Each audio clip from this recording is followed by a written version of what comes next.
What's up, everybody, and welcome to the Dave Knows Wrestling live stream right here on YouTube. Except I'm not Dave, but I kind of probably do know more than he does. I'm Albert Albanese, and I'm here today to kind of keep you company while Dave toils around with his real job. Yeah, that's right. Unfortunately, Dave has to work, do his real stuff, and we all have to. Well, originally I was actually let me take that back. I was about to say we all have to suffer for it. But we don't really have to suffer through it. We're actually kind of lucky because you get a whole new dosage of me. That's fantastic. Here we go. Look at that. We're up here. All right, let's get these things running here. All right.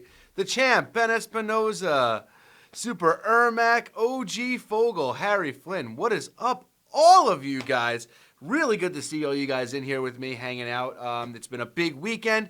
We just had the pay-per-view last night, the big Elimination Chamber, which I actually watched live, which isn't something, I usually do. So we'll get into that. Arthur, oh no, if he doesn't tell me what to put on my bio tonight, the bet is off. He'll be here. Don't worry, Arthur. He'll be here. Harry, you won a bet with Dave. What does Dave have to do when he lost that bet? Samurai Productions, what's up, buddy? How are you, man? So where is Dave tied up? Super Ermac, Dave is not tied up. I actually laid him out last night with, not last night, but earlier, with this championship to the back of the head. Once he wakes up, he'll be back. Elimination Chamber was so predictable, right? Yeah, you know what? Yeah, I mean, it was predictable, but I mean, at the end of the day, is predictable really bad? Yeah, all right, maybe we know what was going to happen, but I thought it was good. I think the match quality was awesome. You're absolutely mad. I'm a little bit crazy. It's all right. The women. All right. So Arthur, you threw it out there. Let's throw it down there. The women's Elimination Chamber was boring. I loved it. We all know that Cena was going to win. Now, you also have to remember, we may have thought it was boring, but the idea that Shayna Baszler is a killer is something that a lot of people don't know. Remember, Monday Night Raw has 2 million viewers. NXT has 7,000? That's a huge discrepancy. So Paul Heyman made the right choice, in my opinion, and booked Shayna to look like an unstoppable monster. Nobody knows who Shayna really is unless they go back and watch NXT, and a lot of the WWE fan base may not watch NXT. So if that's the case, they needed Shayna to look really good. And I think they did it. Dave has to watch 3 Nikki Bella matches. That's great. Samurai Productions, yeah, Bryan versus Gulak was the match of the night. Albert, do you think that Edge versus Randy Orton at WrestleMania 36 will be some kind of gimmick match like No Holds Barred or TLC? I think it's just going to be no DQ. And I think that's good because I think Edge needs to come back in a match, like a no DQ match. Kind of like Shawn Michaels did when he came back. Shayna beat up everybody and almost killed Liv and Natty. Sarah Logan almost killed Natty too. Natty got the crap beat out of her last night. Isn't Shayna an established MMA fighter? Sure she is, True Sinister. But I mean, it's, that crossover sometimes isn't that big, but she wasn't like Ronda Rousey level MMA fighter. She was just another female MMA fighter. Do you watch MLW? Antonio Cage, I don't. I don't have a lot of time for a lot of wrestling. I will tell you this. What I did do is really sit down and, put on my, took off my bias cap. No, I didn't kill Dave Richard. I just took him out with a shot to the back of the head. I don't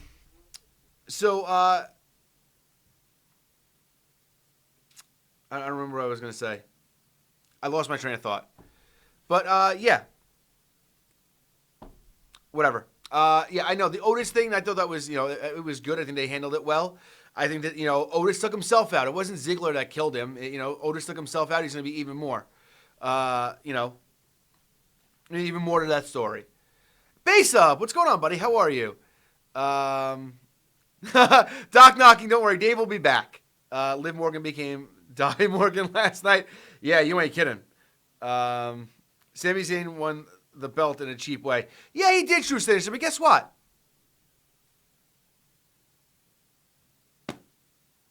He won. Everybody complained that he never won a main roster title. He got one now. They gave Drew way too much. A guy who's been a jobber his whole time on the main roster on one of the top stars could barely beat. He hasn't been a jobber. He was a cruiserweight champion. He dominated on 205 Live.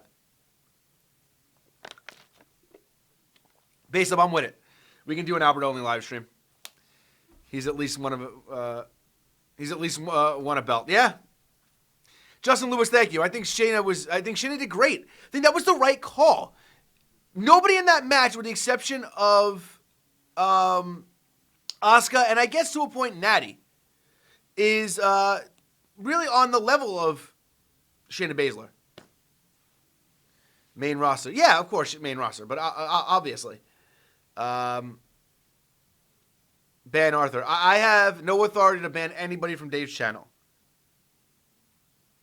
They do Drew versus Bryan again at Mania. They should play up the story of Drew being a politician like he was on 205 Live and do the feud politician versus hippie. I mean, they could go that way. I like the idea, though. Drew also, yeah. I don't think so. I think that spot was meant. Look at how high Bryan's knees got up into his chest. I think he really wanted to really hit the back of his head there. I don't see the fans growing toward Shayna. They're not supposed to. She's supposed to be a heel. They're supposed to not like her. Goldberg versus Reigns should have been an Elimination Chamber. No, it's a WrestleMania match. No matter how much you can say it's not, it's a WrestleMania match. On a scale of 1 to 5, how excited are you for WrestleMania? 4. Yes, Super Ermac, there was an incident that did happen with that. I'm glad I missed it. If Shayna took a lot of offense, it would ruin her mystique. Right, that's the point. She's supposed to come in here and beat the crap out of everybody like she's been beating the crap out of everybody in NXT. Ban Nikki Bella from everything. Ban Arthur for life. Well, I can't do any of those things. The main roster crowd just has to get used to her. Yeah, they do, and they will. I wanted Ruby to win for the reaction. I also think she deserves it. Yeah, Richard Lee, I'm not saying she doesn't deserve it. I think it would have been great. I don't see the fans caring for Shayna. I think they will. I think especially when Ronda, inevitably comes back, because that's what it's going to lead to.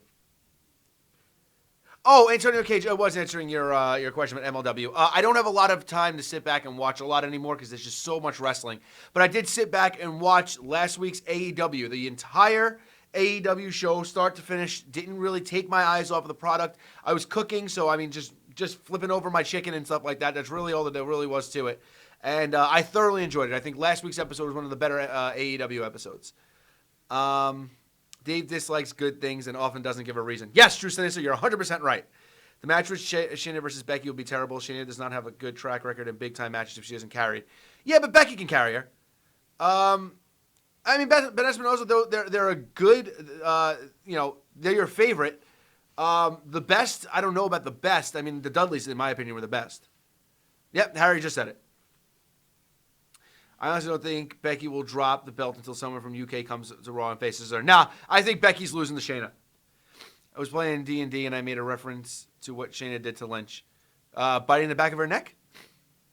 Typical Albert praising AEW while cooking. I know, Super Ermac. That's exactly what I do all the time. Was putting the belt on the Fiend so soon a mistake because of... Yes. Richard Lee, yes. Thank you for getting into the first thing that we're probably going to get some controversy with. Yes. Putting the belt on Bray so early was the biggest mistake. And if you guys don't remember, I called this months ago. When Bray first debuted the Fiend character, I said he just needs to be a hitman. And, a guy that Bray's sending out, he's out for hire just to beat the living crap out of people. And then eventually taking that time to, win the world title. Not because he wanted it, but because he could have it. By putting the belt on him, it pigeonholed the WWE into taking the belt off of him. And it put him in the position for him to lose to Goldberg. I have 12 matches for WrestleMania. I saw the leaked card last month. None of those leaked cards are true, Antonio Cage. I hate to break it to you, but all those leaked cards aren't true. Putting the belt on Goldberg was a bigger mistake. Yeah, yes and no. Here's the thing. And I made this argument too, and a lot of people, got mad about it. But Goldberg equals ratings. Every time Goldberg was on SmackDown, the ratings went up. Was it a lot? It wasn't a lot, but it was still a tick. But the perfect example I have, and I think I may have actually, said this already. My best friend and his younger brother, the three of us are, we're all very close. We were hanging out the other day, and I had said, hey, I was commenting on something about the whole Goldberg situation. And Justin Lewis, I'll give you that. If Bray would have lost instead of the Fiend, I was in that. I would have been into that. Goldberg can get ratings without the belt. Sure, he could. But here's the thing. So I have a friend who, he isn't really a big wrestling fan, but he, was watching a little bit during the Attitude Era, and he had said to me, hey, Goldberg's back. That's great. I would have watched if I knew Goldberg would have been on. And that's the thing. Goldberg does get casuals involved. Yes, I get it. With or without the championship, he would have been, he could have garnered ratings, but not, him going after the championship, him winning the championship, it's a big deal. And I think a lot of people wanted to see it. A lot more people than the internet is giving credit for. And Jeremy P, don't get me wrong, I'm not a Goldberg guy. I'm not. I don't agree. I agree. Goldberg can't have a match over 7 minutes. You're 100% right. He's not a good in-ring talent, but he got over, man. Besides Austin, he was probably number 2 in the Attitude Era in terms of guys who got over. Can't fault him there.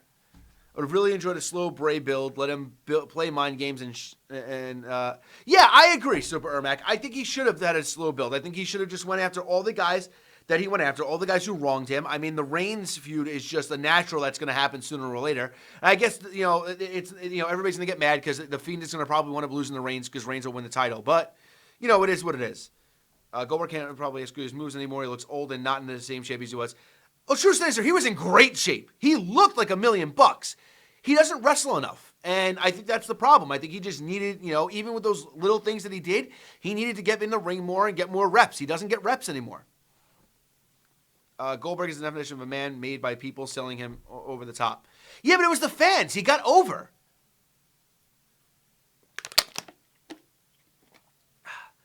Based up, he can't bring back that gimmick because WWE, I think, kind of probably owns the rights to it. Ricochet is not wrestling on main event. Yeah, so, it happens.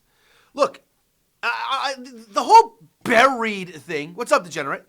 The whole buried thing is going a little bit too far. Did he lose? Sure. I'm not saying that he didn't lose. And I'm not saying that he didn't lose. But he just had a world championship match 2 weeks ago. Guys ebb and flow. In order for other guys to get over, other guys have to lose. Ricochet is the perfect example of, and here, this is the thing that gets me mad. Everybody talked about how, Roman's really not terrible in the ring, but, he can't talk on the mic. But it's really okay that Ricochet's great in the ring, but he can't talk either. He doesn't have a character. The guy has no mic work. And if you're in WWE, you need to work on that. That's a big part of who you are. Ricochet's best promo was him doing a somersault out of the ring and landing on his feet. That was his best promo. He didn't say a word. I love Ricochet, don't get me wrong. Arthur, I like that Bray held back. I think that, and Bray talked about why he held back in his promo. I like that Bray held back. I don't think he needed to attack him right away. You don't need that right this second. Let's save the physicality for something else. Let's see the physicality at WrestleMania. The WWE Universe gave a huge pass to the Hell in a Cell having a terrible ending. They screwed the Fiend again. See, I don't think that whole Hell in a Cell thing, it told a story. Stop thinking of it just as the one main Hell in a Cell match. It told a story. It showed that after he was indestructible. They stopped the match because they thought he was going to be dead. And then he got right back up and put the claw on Seth. And then he lost the belt the next month because there was no referee stoppage. It told a story. That's what it was supposed to do. And Richard Lee, yes, 100% yes. Stevie Richards ever lose to Goldberg while he was in WCW? I don't know, actually. I don't know. S-Post, how are you, buddy? I'm doing all right. Yeah, Samurai, exactly. Yeah, Degenerate Buried is one of the most overused words ever. Every post I see, oh my God, they buried this guy. And if you go to the Slam Sessions right here on YouTube, which is my channel, you'll see I did a whole video about when Ricochet first debuted on the main roster. People thought they buried him back then. And look what he did now. I would rather have Lashley versus Lesnar than Ricochet versus Brock. I think so too, and I think it's coming sooner or later. I just don't think it. That was the right time for it. I think they wanted Brock to be dominant, to save it for Drew, because now he actually looks vulnerable against Drew. Game Tech, I'm not 100% into Orange Cassidy. I appreciate what he does, but I'm not his biggest fan. Ben Espinoza, thank you for agreeing with me. Arthur, there was a reason to not have the match, to make Brock look dominant like he always does. He did the same thing to Kofi. So in that respect, the guy who was beating main roster talent, top talent for 6 months in a row shouldn't have gotten any offense in on Brock, but Ricochet should have? No, that would make Kofi look even worse. And I'm not an apologist. I know, Degenerate, you put the little smart face at the end of it, and I get it, but I'm not an apologist. I'm a realist. Would I like a bottom massage? Would that just be, are you trying to massage my butt? That's a little weird, S-post. I don't know, but I randomly thought Stevie would have sold like gold for Goldberg. Yeah, I kind of think so too. I'm thinking like Stevie would have had to have one of the bigger spears. Just for the record, I feel more sorry for Lashley than Rusev. I don't at all. Guys, take a moment. Yeah, Jeremy P. Everybody should like this right now. Give it a thumbs up because I'm the only one on there. And we can tell Dave that the only reason why he gets likes on this page is because I'm here. Let's see. It was stupid then, too. Yeah, was it stupid? Maybe, Arthur, but it made sense.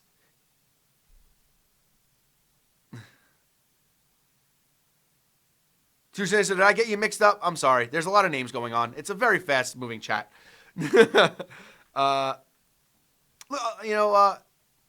Stevie Richards is just underrated, period, James. Just underrated, period. I'm a big Stevie Richards guy. True Sinister, yeah. No, the thing is that if he would have hit him with it and Goldberg would have kicked out, forget about it. Woof. Albert, I actually discovered that Shawn Michaels actually wasn't terrible ratings-wise for WWF when he was a world champion. He wasn't terrible. He wasn't great. He was somewhere in the middle. Dave over-exaggerates it. Dave hates Shawn, so he's going to over-exaggerate it all the time. But it is what it is. Yeah, Stevie was great in ECW. The BWO, the whole thing with Raven. Yeah, Stevie was always great.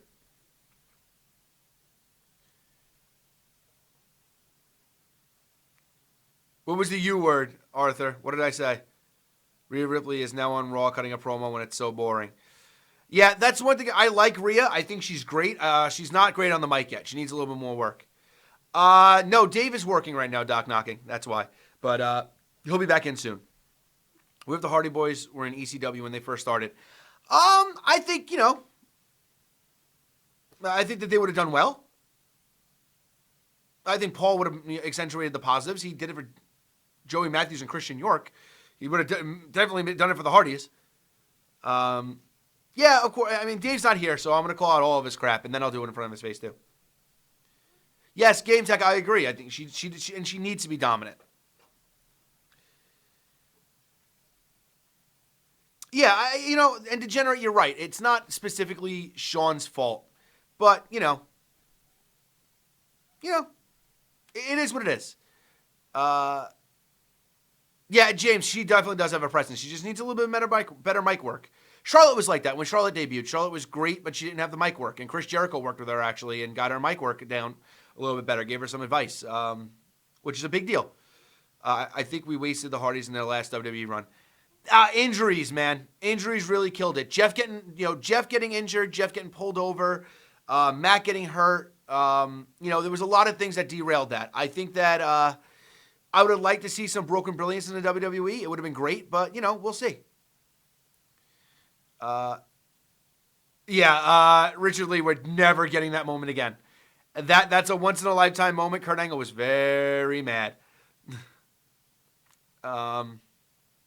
Ricochet would have been better featured in ECW. Paul is, yeah, exactly. But they didn't need. See, that's the thing. And base up, that's the thing. Charisma versus in-ring wrestling ability. In ECW, in Ring of Honor, in New Japan, mic work isn't important. But in the WWE, it is. And it's always been that way. The WWE has always put a forefront on character work, mic work, being the complete package. If you want to be successful in the WWE, you have to be the complete package. Or in a case of somebody like Brock, so dominant that they give you somebody like Paul Heyman to put on the mic for you because you can't cut a good promo, but you're such a freak athlete in the ring. So, that's the thing. It depends on where you are in charisma versus mic work. Jericho in AEW, lends himself to being that complete superstar. Cody is a good promo. MJF is a good promo. Like, these guys are great and they're complete. They're quote unquote WWE ready. But a lot of guys on on the indies just don't have a good character or don't have good mic work. They can work their ass off, but they need that intangible. GameSack, I don't know how you can say Chris Jericho and The Miz are the same person. Jericho's light years ahead, but that's just me. Hey, Albert, do you think that Brett versus Owen at SummerSlam 94 should have been the main event instead of Undertaker versus Undertaker? Yes, because that's one of the best matches ever. Anything Brett and Owen should always be a main event. What about the Taker Austin crucifixion? Ooh, True Sinister, good call. Forgot about that, but it wasn't a crucifixion. It wasn't a crucifixion. It was a symbol. Ask Bruce Pritchard, he'll tell you. Ricochet would be a jobber on WWE ECW or the first rookie eliminated from the original NXT. That's not true. Caval won, and Caval couldn't talk at all. And I think Ricochet could have pulled that off. Suffer and succotash. Sometimes you don't have mic skills and get pushed to the moon. See, Jeremy, Roman's not terrible on the mic. They just fed him those lines, and it made him look even worse. Roman's not a bad promo. Is he the best promo in the world? No. But he does what he's supposed to do, and he's effective. Sheena needs to work her way up to a WrestleMania title match. Becky, Charlotte, Bayley, Sasha all started from the bottom. Arthur, what do you mean she didn't start from the bottom? Becky, Charlotte, and Bayley and Sasha all started from NXT, just where Shayna did. And Shayna was on the indies too. And, True Sinister, if Vince did, then that's Vince's fault. Base up, you're 100% right. Enzo was horrible in the ring, but man, the guy could cut a promo, and that's what made him big in the WWE. And he might still be big in the WWE if he didn't get into all that trouble. But you can get over with Just Great Wrestling. Sure, Justin Lewis, you absolutely can.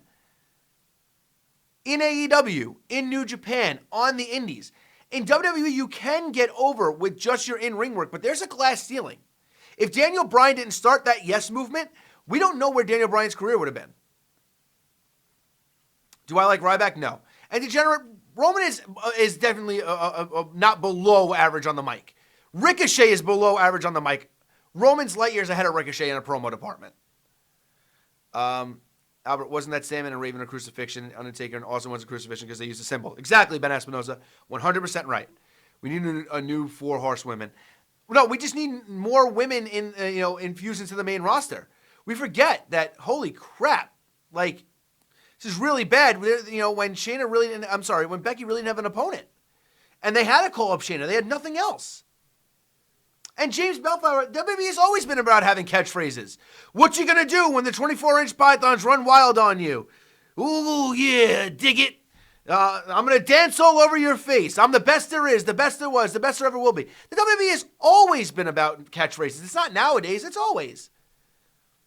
Yeah, Benoit was great on the ring and great in the ring and above and below average on the mic. He got over. It's very far and few in between. Look at how much Eddie really got over well more than Benoit did. Sammy finally won a WWE title. Too bad it was at Braun's expense. It's all right. Braun's going to win it back anyway. Brian's big push was Team Hell No. Yeah, it was. And he showed personality then. New Japan doesn't really count because the top stars are the full package with wrestling and charisma. Not really. I've never seen a riveting... First of all, I get this, and this is just a me thing, and this is my opinion. I hate the post-match, New Japan. Oh my God, I can't believe you beat me up so bad. Oh, it's okay though. I'm going to keep fighting, and my spirit will be strong, and I will get him back the next time. This isn't the end for me. Promos, I hate them. They're boring. They're so overdone, and it happens all the time, and I get it. Fighting spirit and all that kind of stuff, and it's big in Japan. It doesn't do it for me. That's not good promo skills. That's not good mic skills. It's a guy selling into a camera, breathing really heavily. Honestly, you can get over with great wrestling or just great mic skills. Yeah, exactly. You can get over with either. True Sinister, AJ Styles is average on the mic. He's gotten better, but he's still average. Brett was better than a lot of people give him credit for. Brett gets talked about not being a great promo, but his heel work at the end of his WWE career was unbelievable. He was great. He wasn't a good babyface promo because it's hard being a good babyface promo unless you're The Rock or Cena. It's hard being a good babyface promo. The champ, yeah, I don't know. I don't know if they're going to start mentioning him. I think that they're okay with them showing him a little bit. You really can't show the evolution of Randy Orton if you don't mention that Benoit was the guy who he beat for the title. Yeah, Doc knocking, that's good point. New Japan post-match promos, they're basically anime. And yeah, Daniel Bryan can do both. People love this shit on Brett's mic skills, but he was real on the mic. Yeah, no, Brett was good. Yeah, there you go, Badger Billy, great call. Dusty Rhodes was a great babyface promo. Man, it's a tough thing to do. Yeah, Degenerate, I would say AJ's just right at the cusp. I think he's average. I don't think he's the worst. I also don't think he's the best. I like Brett putting a mic in his hand can cure insomnia. See, Arthur, I got to disagree with you again. We are off to the races with disagreeing this week. I don't think so. I think Brett as a heel was great. And based up, yeah, that's what I was mentioning before. CM Punk is a perfect wrestler. Yeah, he was a great wrestler, and he could talk. I mean, there's really not much better. Sorry, guys, just making sure my girlfriend didn't text me. Albert, who, in your opinion, are the top 10 in-ring workers in the world? Damn, base up. Base up, are we talking about right now? Because that'll narrow it down and make it a lot easier. Dusty was the definition of a great babyface promo. Absolutely. I think Alex Shelley was underrated. I think if Alex Shelley was 30 pounds heavier, Alex Shelley could have been a world champion. I've seen a post-match promo of Goldberg after winning the Universal title, and he put the Fiend over a lot better. Yeah, of course. He did. Goldberg's not good on the mic either, though. I mean, let's face it. I don't know if he could love. All right, so right now. All right, let's see. The top 10 in-ring workers right now. Whew, this is going to be rough. Okada.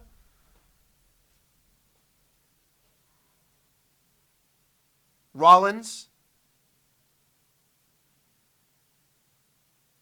AJ. Bryan.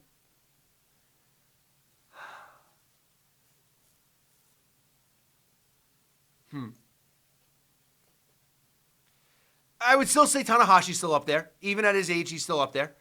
I would say that's 5. Oh, another 5. Let's see. Punk was a great wrestler, True Sinister. I don't know where you're getting that. Let's see.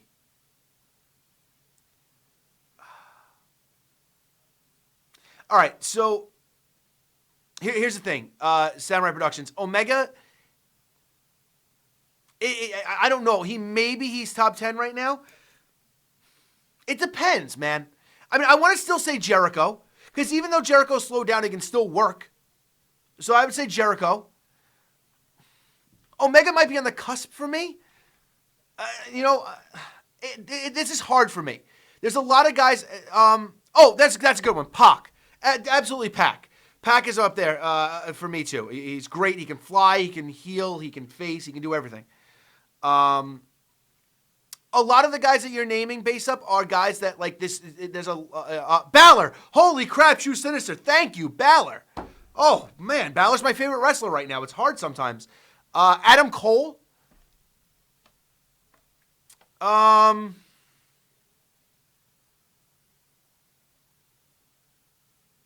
Yeah, I would say Adam Cole. And honestly, I know this is going to be crazy, but up there, in my opinion, in my book, Roderick Strong is high on that list. Maybe he's not top 10, but Roderick Strong is so high on that list for me. KO is a good one, too. I think KO just needs that big... Randy Orton, yes. Randy Orton, psychology-wise, it doesn't get any better. All right, here's the thing, James Bellflower. I knew that somebody was going to bring up Ospreay. Will Ospreay is a good wrestler, but man, the guy just doesn't sell enough, and he does way too many of those. He just does too much, high spot. There's too many high spots. Yeah, base up, really. Roderick Strong, I've been talking about Roderick Strong since Ring of Honor.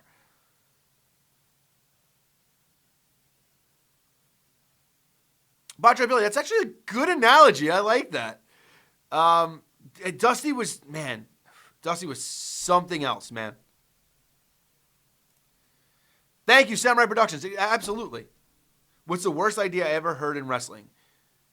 It can actually be something that happened or a rejected idea. The worst idea I ever heard in wrestling.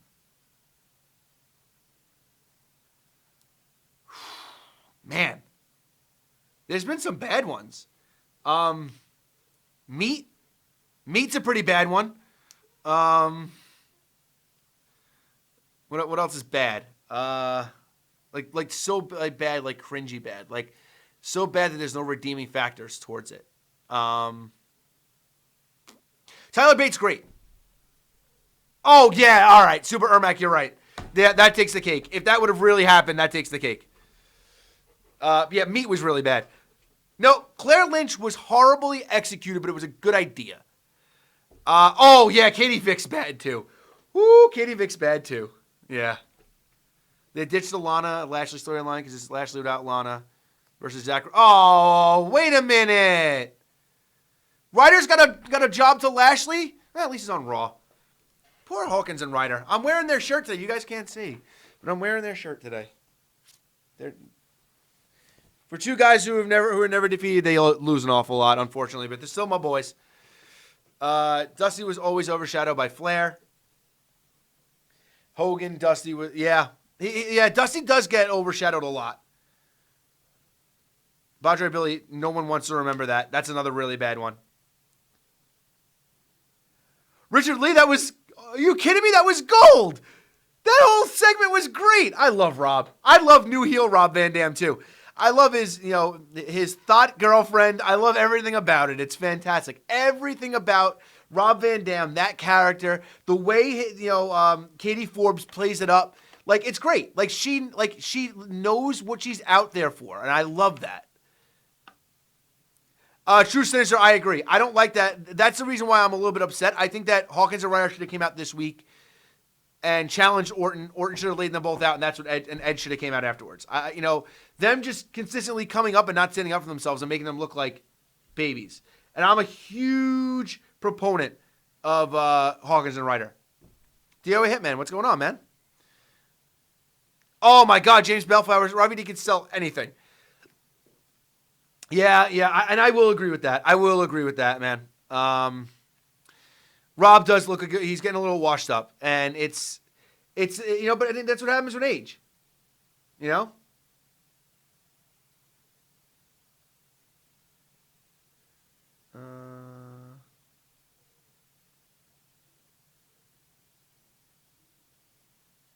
Boy, sorry guys. DOA Hitman, I'm doing well, man. Thank you. And Ben Esmos, yeah, it was great. RVD had no business being Brian Cage. Yeah, yes and no. Does it really matter? Does anything in Impact really matter anymore? I feel bad saying that, but it's true. I really wish that Impact would just fold as a company right now. Let those wrestlers go to AEW, Ring of Honor, New Japan, WWE, and sell the tape library to WWE. I still laugh at the time I donated. I saw Dave eating ice cream. It's a great moment. Dusty was a precursor to the colorful babyface in the rock and roll. Oh, absolutely, Badre Billy. 100%. I couldn't agree with you more. Are you confident on Drew winning at Mania? Yes. 100% yes. Albert, if you were Eric Bischoff, how would you book The Rock in 98 if he left WWF for WCW? Beats everybody. He beats everybody. He comes in, he wipes the floor with everybody. He's too good of a talent to hold back. He's got to be your top guy. Jess Kroll, I'm a laid back kind of a person. I'm not as laid back as Matt Riddle, but it is what it is. I don't think he'd be a good heel. I just don't see anything intimidating about him being a heel. That's just me. And I like Matt Riddle.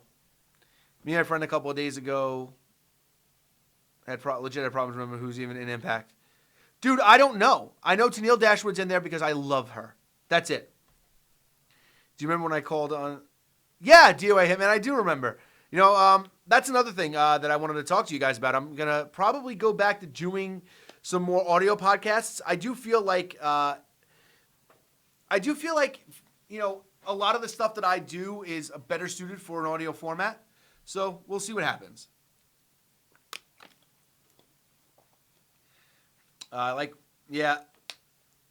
Sabu is great, man. Sabu has always been good. He's super talented. Yeah.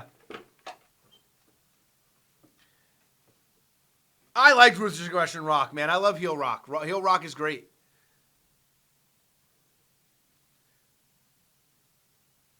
Yes, true Sinister 100%. I hate short-term booking. If you're going to book something, do it for the long term.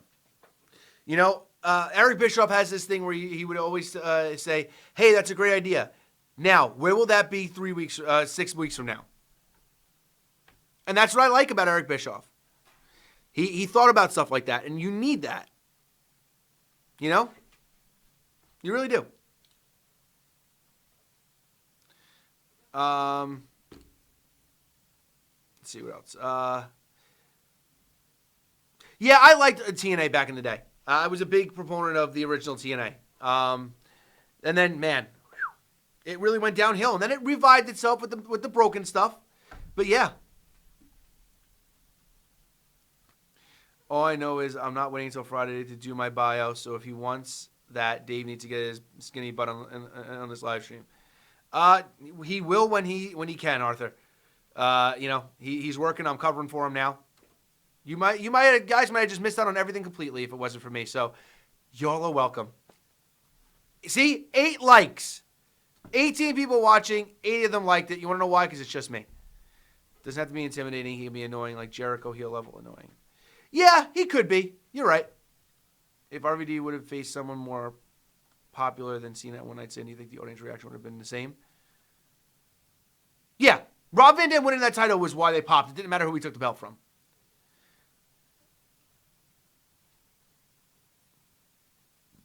Yeah, you're right, Super Ermac. You got me down to a T, man.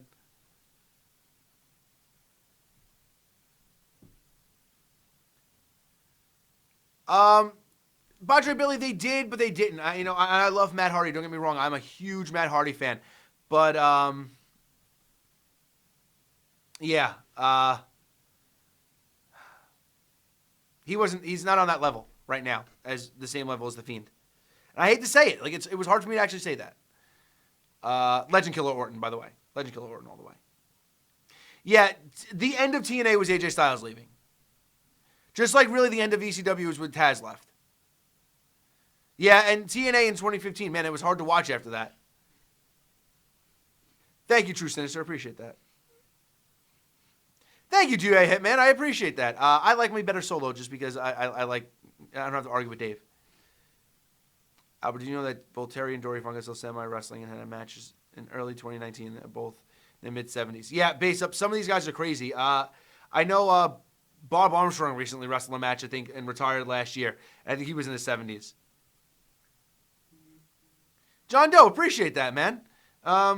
Every time I see John Doe now, I think of the Batman Telltale series because I'm in the middle of playing that right now, and I just picturing you as the Joker. So Eddie Guerrero was the smoothest in ring talent I ever watched. I mean, I'm not going to argue with that. Eddie was great.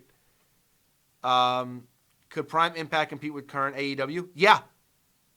Yeah. Albert versus Dave on a YouTube channel on a pole match. Vince Russo is somewhere happy.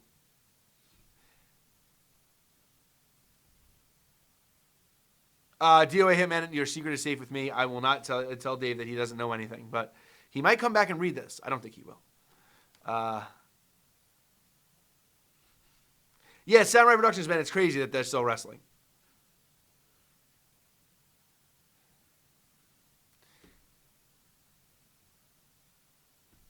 Did you hear that Bully Ray said on Busted Open Radio about Bray Wyatt versus Cena at WrestleMania not needing a Universal title? Yeah, and see, it didn't. It didn't, but that's the thing. A lot of people are saying, hey, the Goldberg Reigns match didn't need the belt, but Reigns needs to win the title. But Bray versus Cena doesn't.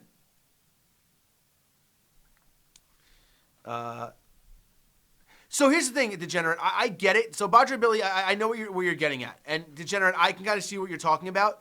But man, it was the death knell to that company.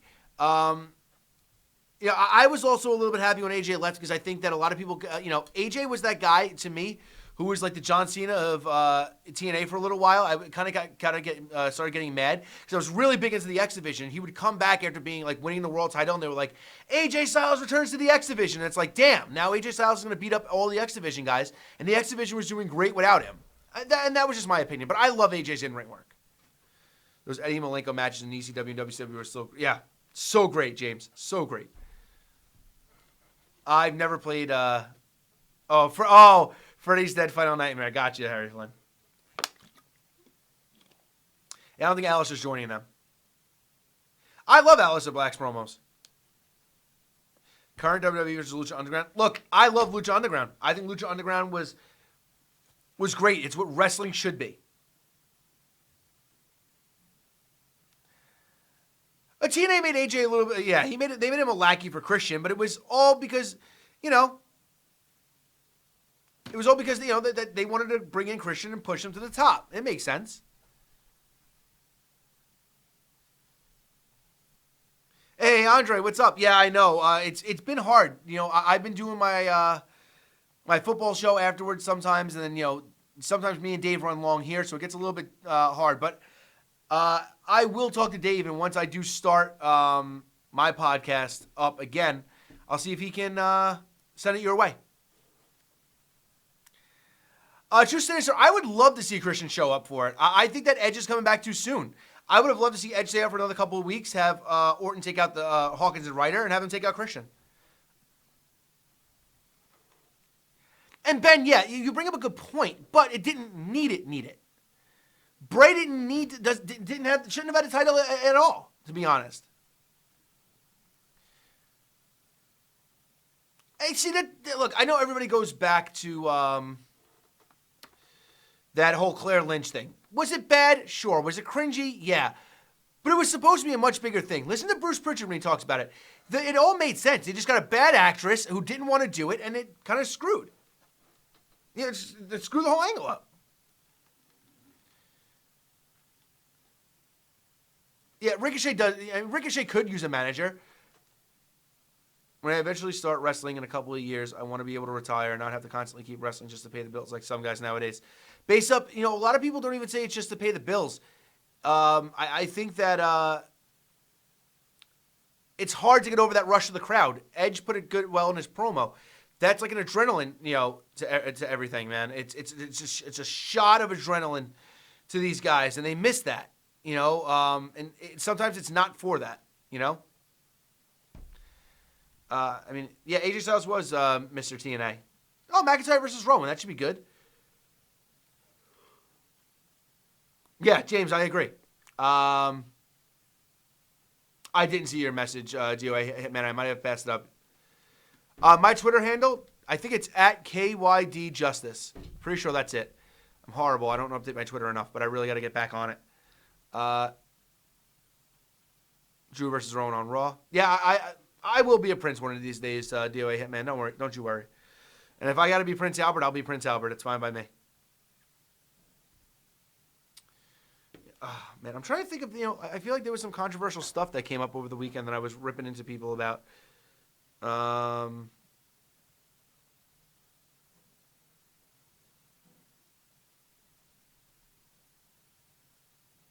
Let's see. You know what? I'm not going to find it now. Thank you, Harry.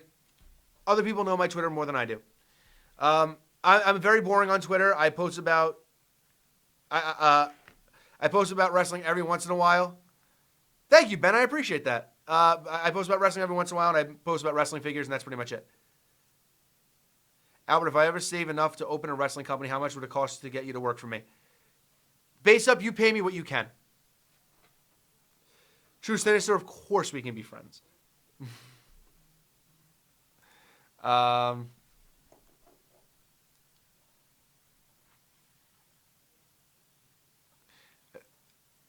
Knocking, what was the question? And then I'll answer it as much as I can, as best as I can.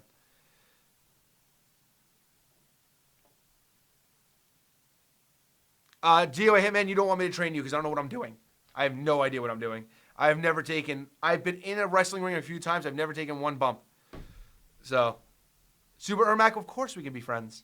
We're all friends here. I'm friends with all you guys. You're all my friends. James Bellflower, you know, look, you have an unhealthy obsession with Asuka. Some might say that my obsession with Tenille Dashwood may be borderline a little unhealthy. But besides my girlfriend, that's a woman of my dreams. Who would win in a fight, Bigfoot or any choice of 3 NXT stars? I think that Dominic Dijakovic, Keith Lee, and let's see, who else can we add as a third? And Rhea Ripley can take down Bigfoot. Oh, Drew killed Rowan's robotic spider. That's a shame. So all that was for nothing. Super Max says Bigfoot. I might be out of my depth here.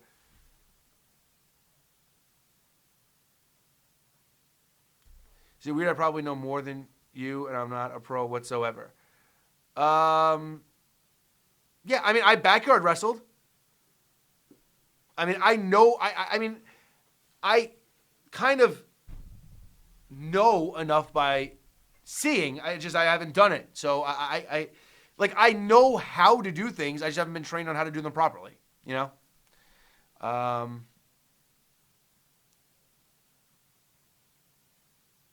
Yeah, base up, you're 100% right. And Tony Storm's not far behind for me either. And yes, I put Tony Storm in behind in the same sentence for a reason. Macho Man, Randy Savage, or Loch Ness Monster. Okay, Macho Man versus anybody, my answer is always going to be Macho Man. I don't care who it is. No one would like my crush on a female star, as their only current appearance was the one who became one of many females who held the 24/7 championship. DOA Hitman, is that Kelly Kelly? I know how to probably perform a Future Shock. I mean, that's cool. I mean, I'm sure. I mean, look, I've probably performed a stunner on a bunch of different people. Wow, that was really good, DOA. I don't know how I guessed that. Bigfoot or Big Daddy V? Big Daddy V. He's the bigger Bigfoot.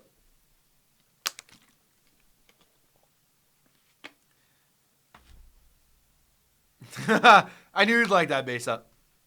Tony Storm is unreal, man. It is what it is. I know the super kick, the choke slam, and the Future Shock. That's cool, man.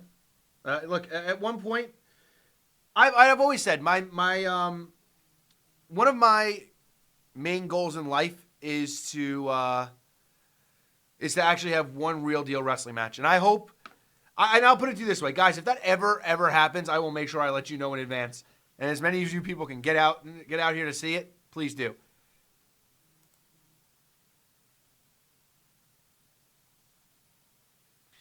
Henry versus Show with you as a ref. Pick who wins.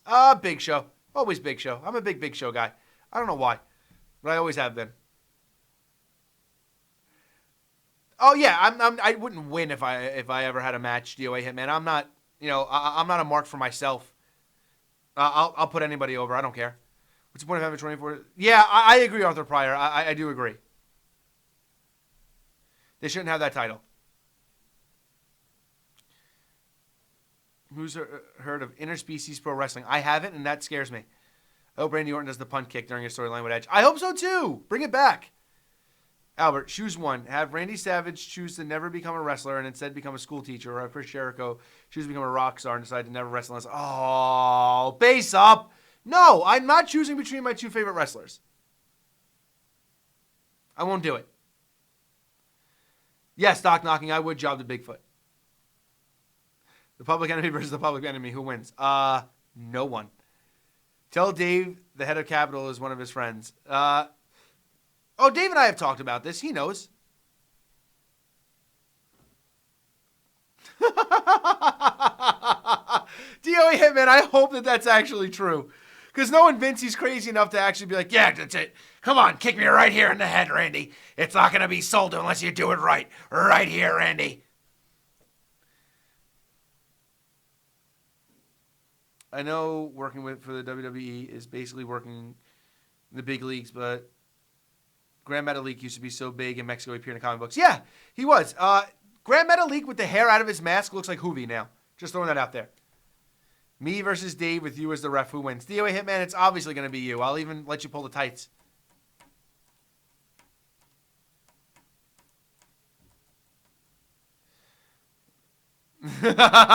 Super Ermac, Vince is not one of my better impressions. I don't do many good ones, to be honest, actually.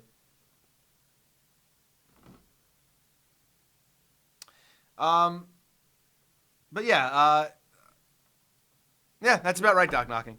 Guys, I really wish that you guys would,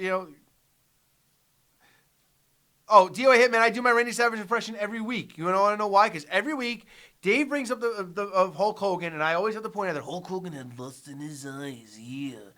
Always lusting after Liz, yes. Lust in his eyes the entire time. Miss Elizabeth, yeah, she would look at Hulk Hogan and she wouldn't even bat an eyelash. I'm the only man for her, yeah.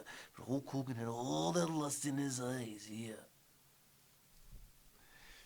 The Mexicals are under the Lucha House Party's masks. Maybe. Oh, Super Ermac, you like my Vince. All right, good. Do an Otis impression. Hey, Tucky, I'm coming. That's all he really says. Vince would never order his workers to do something he wouldn't do, which actually makes him incredible in the way he did the zipline stunt for Shawn entrance. Yeah, no, look, and that's the thing I love about Base Up. About Base Up. That's the thing I love about Vince Base Up. Vince, everybody always is like, oh, Vince, would be, put this guy in such an embarrassing gimmick. Vince would have done it too. Ric Flair's very hard to do. I don't do a good Ric Flair at all. I'm not even gonna attempt that one. That's a good analogy, Ben. I'll take that. Oh yeah, DOA Hitman. Yeah, Stan. You mean Ty Dillinger? Mandy, I'm coming. I still can't believe that Otis and Mandy storyline still doing. Do a John Cena impression. He just sounds like a... See, Cena's hard. He just sounds like a normal guy. It just... The champ is here! Like, that's it. Like, that's all he does. It's hard. It's horrible. That was awful. God, I'm never doing that again. Just yell woo for a straight... Woo! There you go. There's my Ric Flair impression. I like our Otis, too. He's growing on me.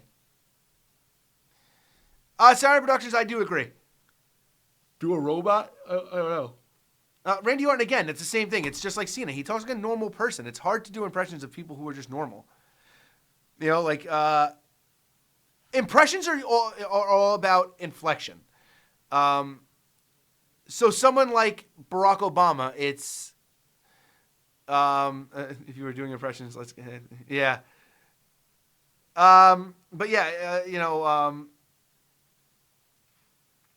certain impressions, like, all right, so Barack Obama had a certain way that he spoke.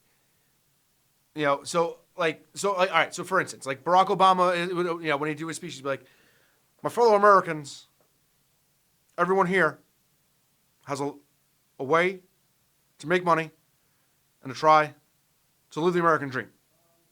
And he had that inflection, so it makes it easier. And even if my voice doesn't sound like him, you get what I'm doing because how he talked in bunches like that.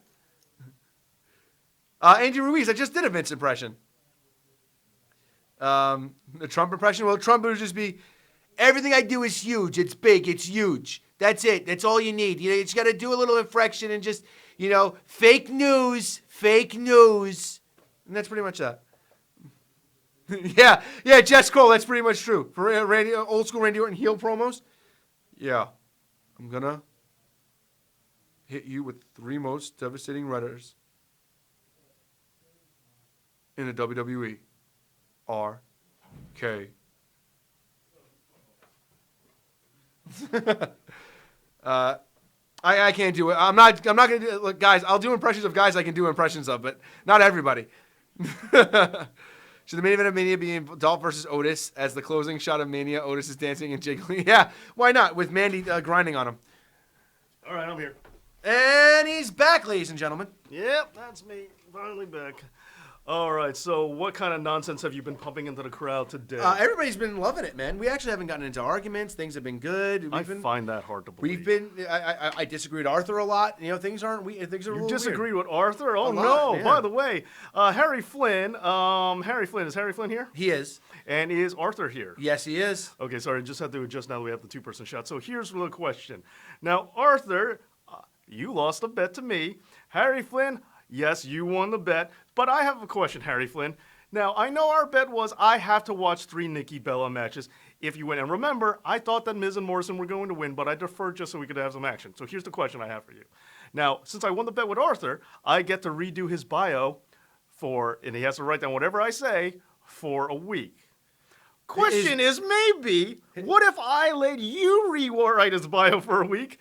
Then do I get out of the Nikki Bella thing? Would you let that go? Oh. Just throwing this out there. I'll pay my dues if we have to, but I just thought I'd throw it out there. Would you accept that you get to rewrite his bio for a week so I don't have to watch the matches? What was your bet with Arthur? He bet that Humberto Carrillo was going to beat Andrade, and I said if they were going to have that happen, it would have happened before he got suspended. There's no way. Arthur lost. And now I get to rewrite his Twitter bio for a week. Oh, his Twitter bio. That's interesting. Yeah. He did bring that up. See, you get booed as soon as you get back in here. I think he was saying, Dave, boo Albert. That's what he was saying. No, he just said boo Dave. So yes, Harry Flynn. Let's just see if you will take that bet, or if you will make that adjustment if you're interested. So this is because wrestlers start. Oh, and by the way, you didn't? I showed it really briefly. I said that the reason why you weren't here is because I hit you in the back of the head with it. Ah. Yeah. Okay, hold on. We're still a little high. Actually, if that's the case, we can each wear one. Yes, we can. We can do the show looking like No. the YouTube tag team champions of the world. Yeah, we cannot mention where these belts are from. They might be able to read them, though, right? Arthur Pryor. Oh, just put your hand over. Okay, so what's a bio-wise, guys? So yeah, well, we're gonna discuss, guys. Dave, the Shawn Michaels hater size queen is back. Oh, here's base up again. So yeah, Arthur, what say you? Where's the answer? Waiting for it. Dave, fashionably late. I am, but I am here. Am I not? It's true. Well, yeah. Let's move a little closer because we're still a little far away. Albert, do you think the rest of no? He's talking to you. No. Muhammad Ali even said that Ali was imitating guys like Gorgeous George and Freddie Blassie, like you said. So I think that the idea of it's not that wrestlers always had their personas. That was always a thing. It was always theatrics and stage action. It was always, a little bit of extra to get people into the door. All right, Harry Flynn does not want to let me out, so I'm going to have to. So there you go. But right, any questions from you guys? Any points that you would like me to bring up in Arthur's bio? Let me know now. Definitely Alexa Bliss. I'm waiting for you to tell me. I'm going to put it out there. Don't worry. I will tweet. I will just tweet to you. Just copy and paste. It'll be real easy for you, buddy. I know typing and writing is not your strong suit, as we have learned.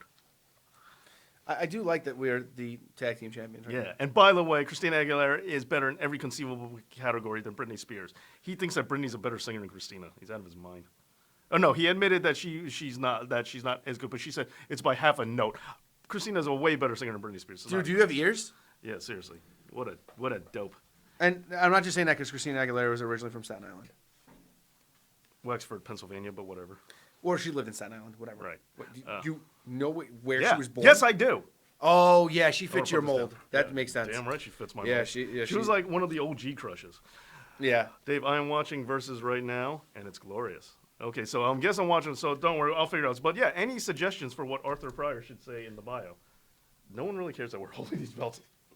No, nobody's really said. Oh, somebody mentioned something. He said Sammy being the Intercontinental Champion. I always wanted him to have that belt, just not now. All right, just give it. No one cares.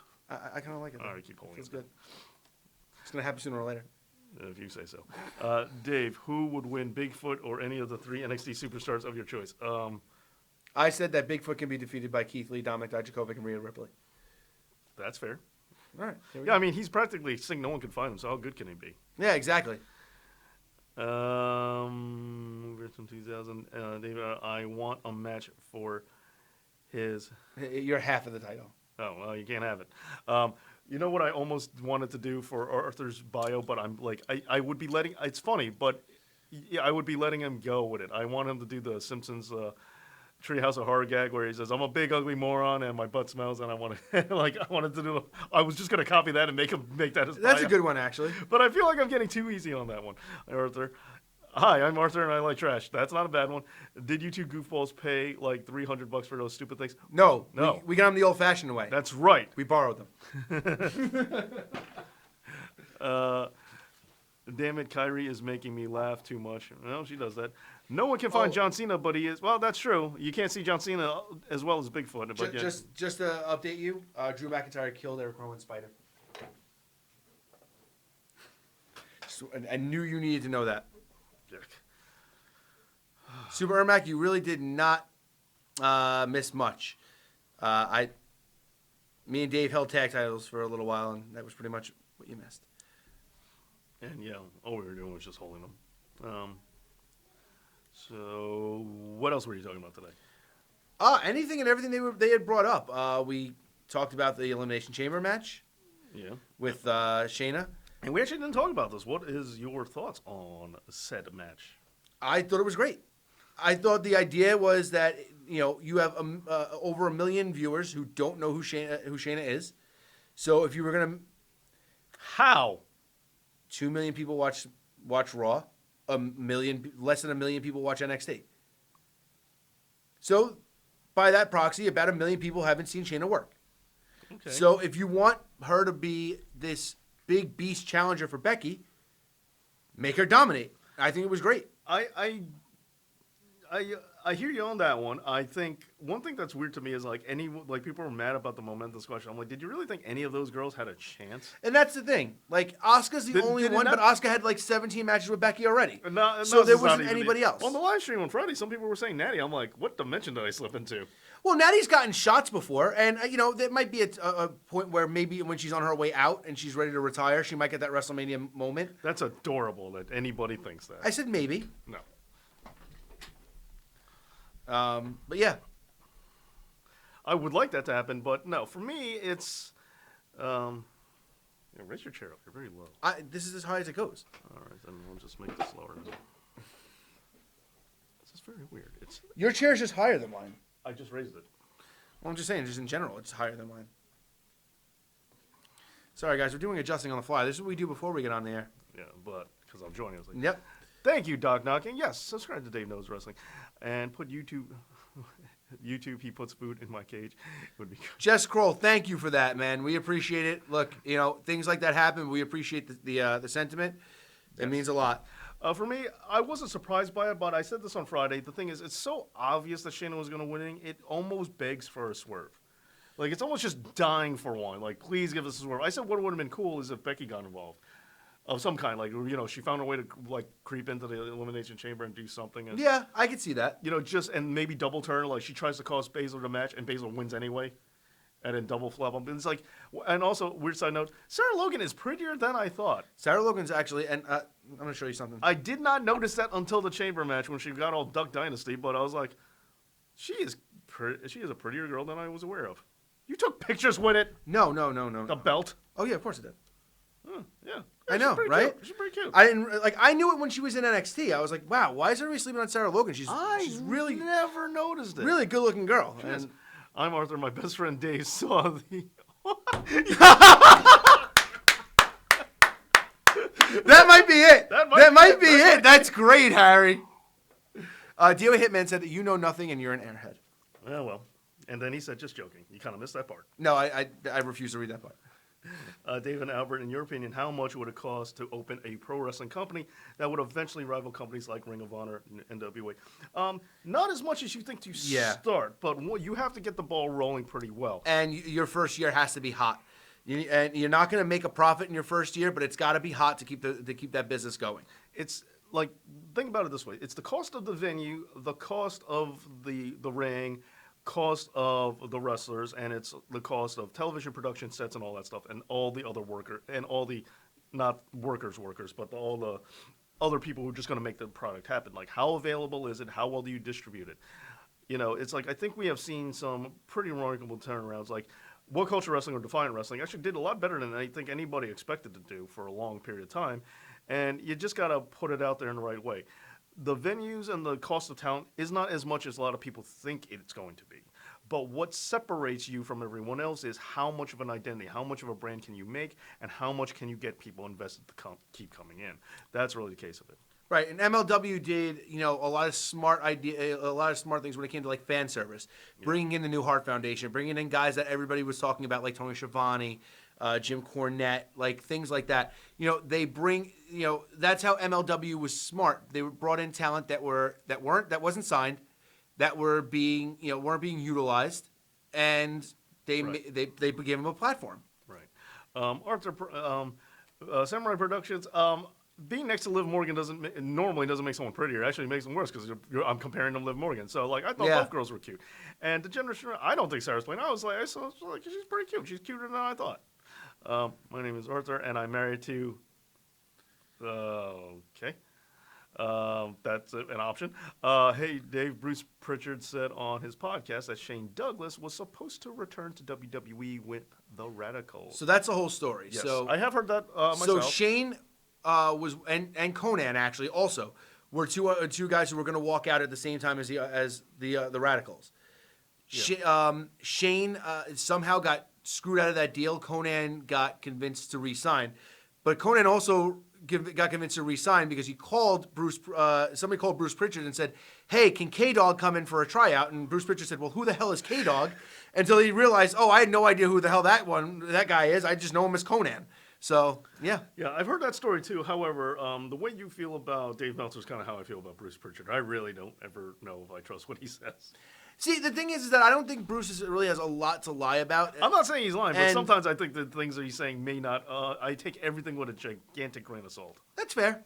Hey, Dave, who is hotter overall, Alexa Bliss or Toni Storm? Alexa Bliss all day. He told me to tell you who is hotter, Alexa or It's Toni. Alexa Bliss.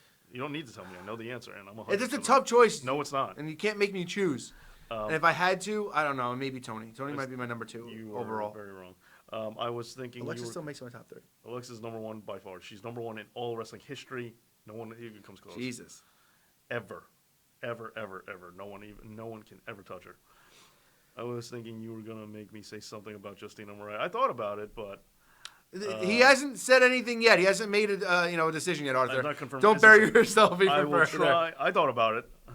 I was thinking that, like I said, I'll try to tweet it to you tonight, tomorrow at the latest. But I wanted to get the Know It All Nation's ideas. It is going to be pretty funny. I think Harry kind of maybe hit the nail on the head. Yeah. I should make him say that sentence not just once. It should just repeat like 50 times.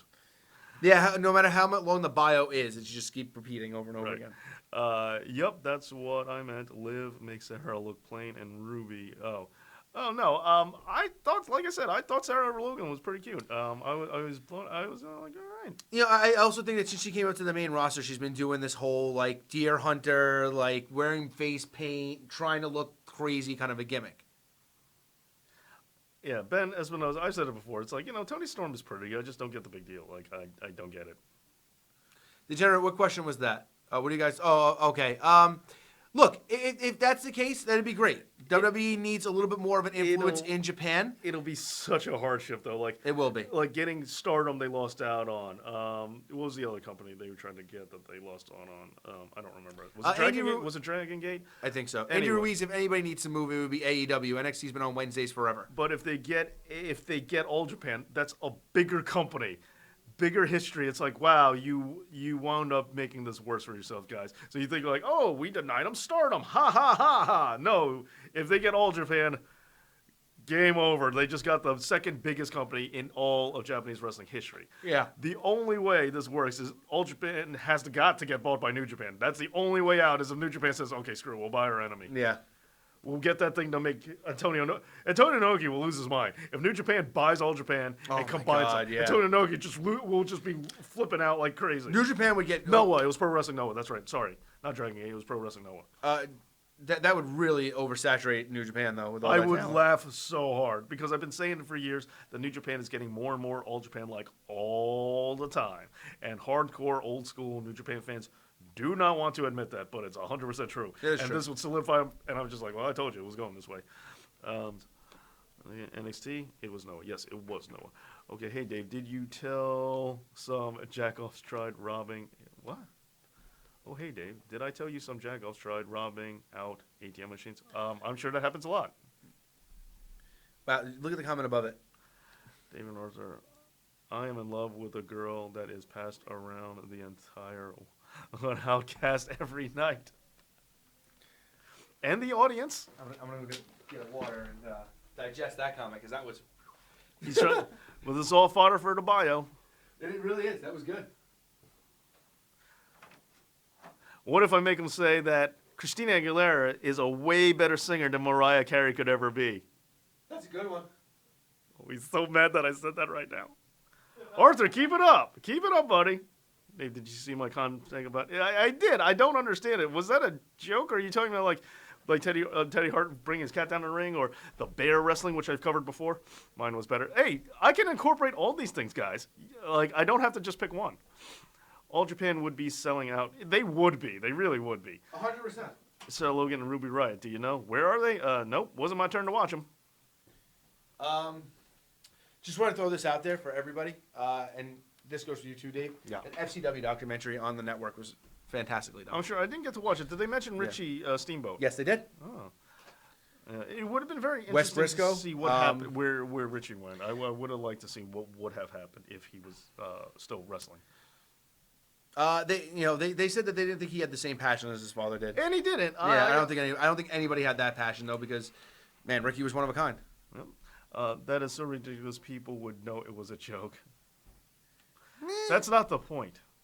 The point is, and by the way, you would be saying that. So keep an eye out for his bio, guys, so that way we can screenshot it all the time as much as we possibly can.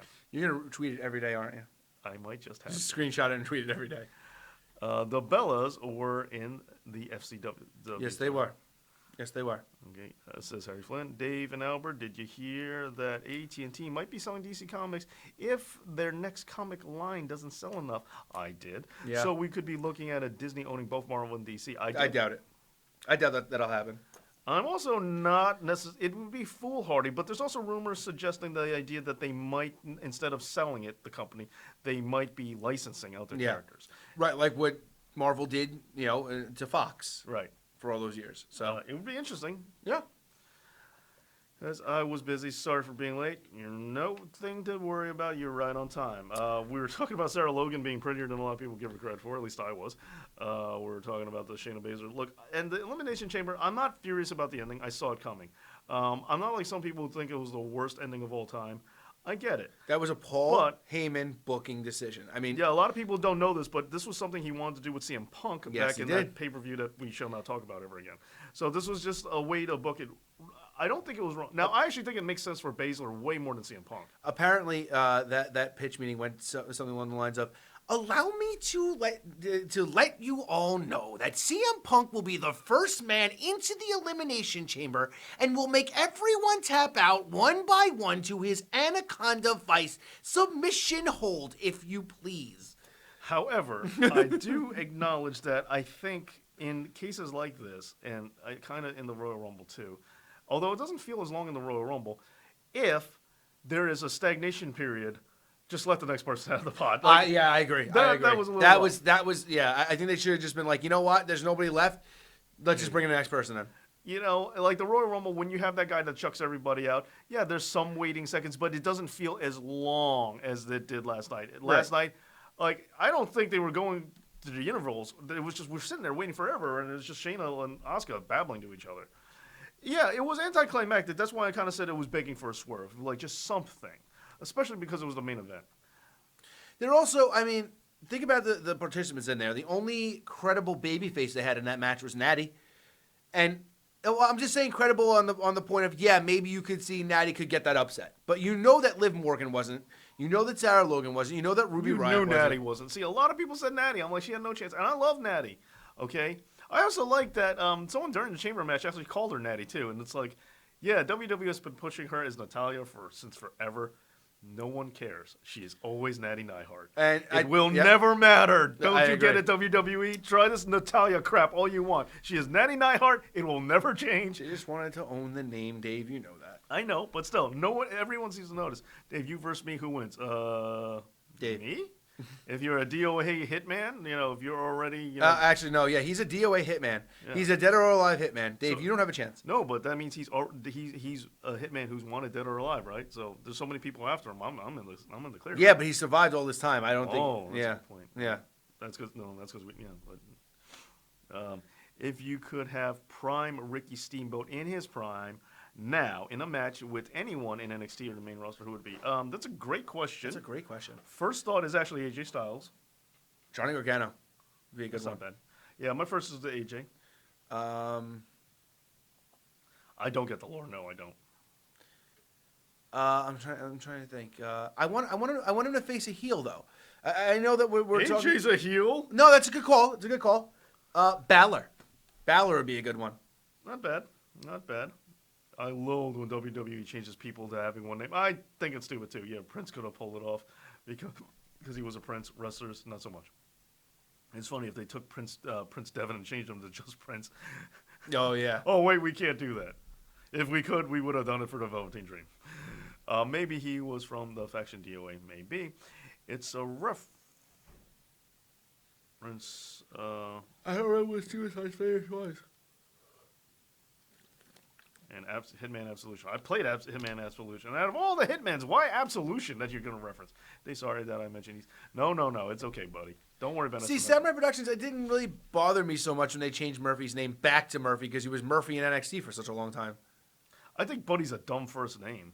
Yeah, Buddy's a horrible first name. I do like that Montez Ford called him out on it last week and actually was like... You should have two names. I mean, a first and a last name. It's stupid to have just one, but Buddy is a dumb first name for a wrestler to have, especially one that looks like him. Breaking news, the Walt Disney Company buys WWE for $65 billion, Dave. What would your reaction be to this? I'm like... Disney really overpaid. Yeah, that is one thing. The other thing $65 billion? Get the hell out of here. The other thing would be buy Sony, get James Bond and Sony just so I can stop fighting you. I'll give up if you get the rights to Ghostbusters. I was like, there's only certain franchises left that you have to buy before I just give up and I stop fighting you. So just call it, make it what it is. Arthur, that's not true. It's not that nobody knows how to do that. Just not a lot of people do.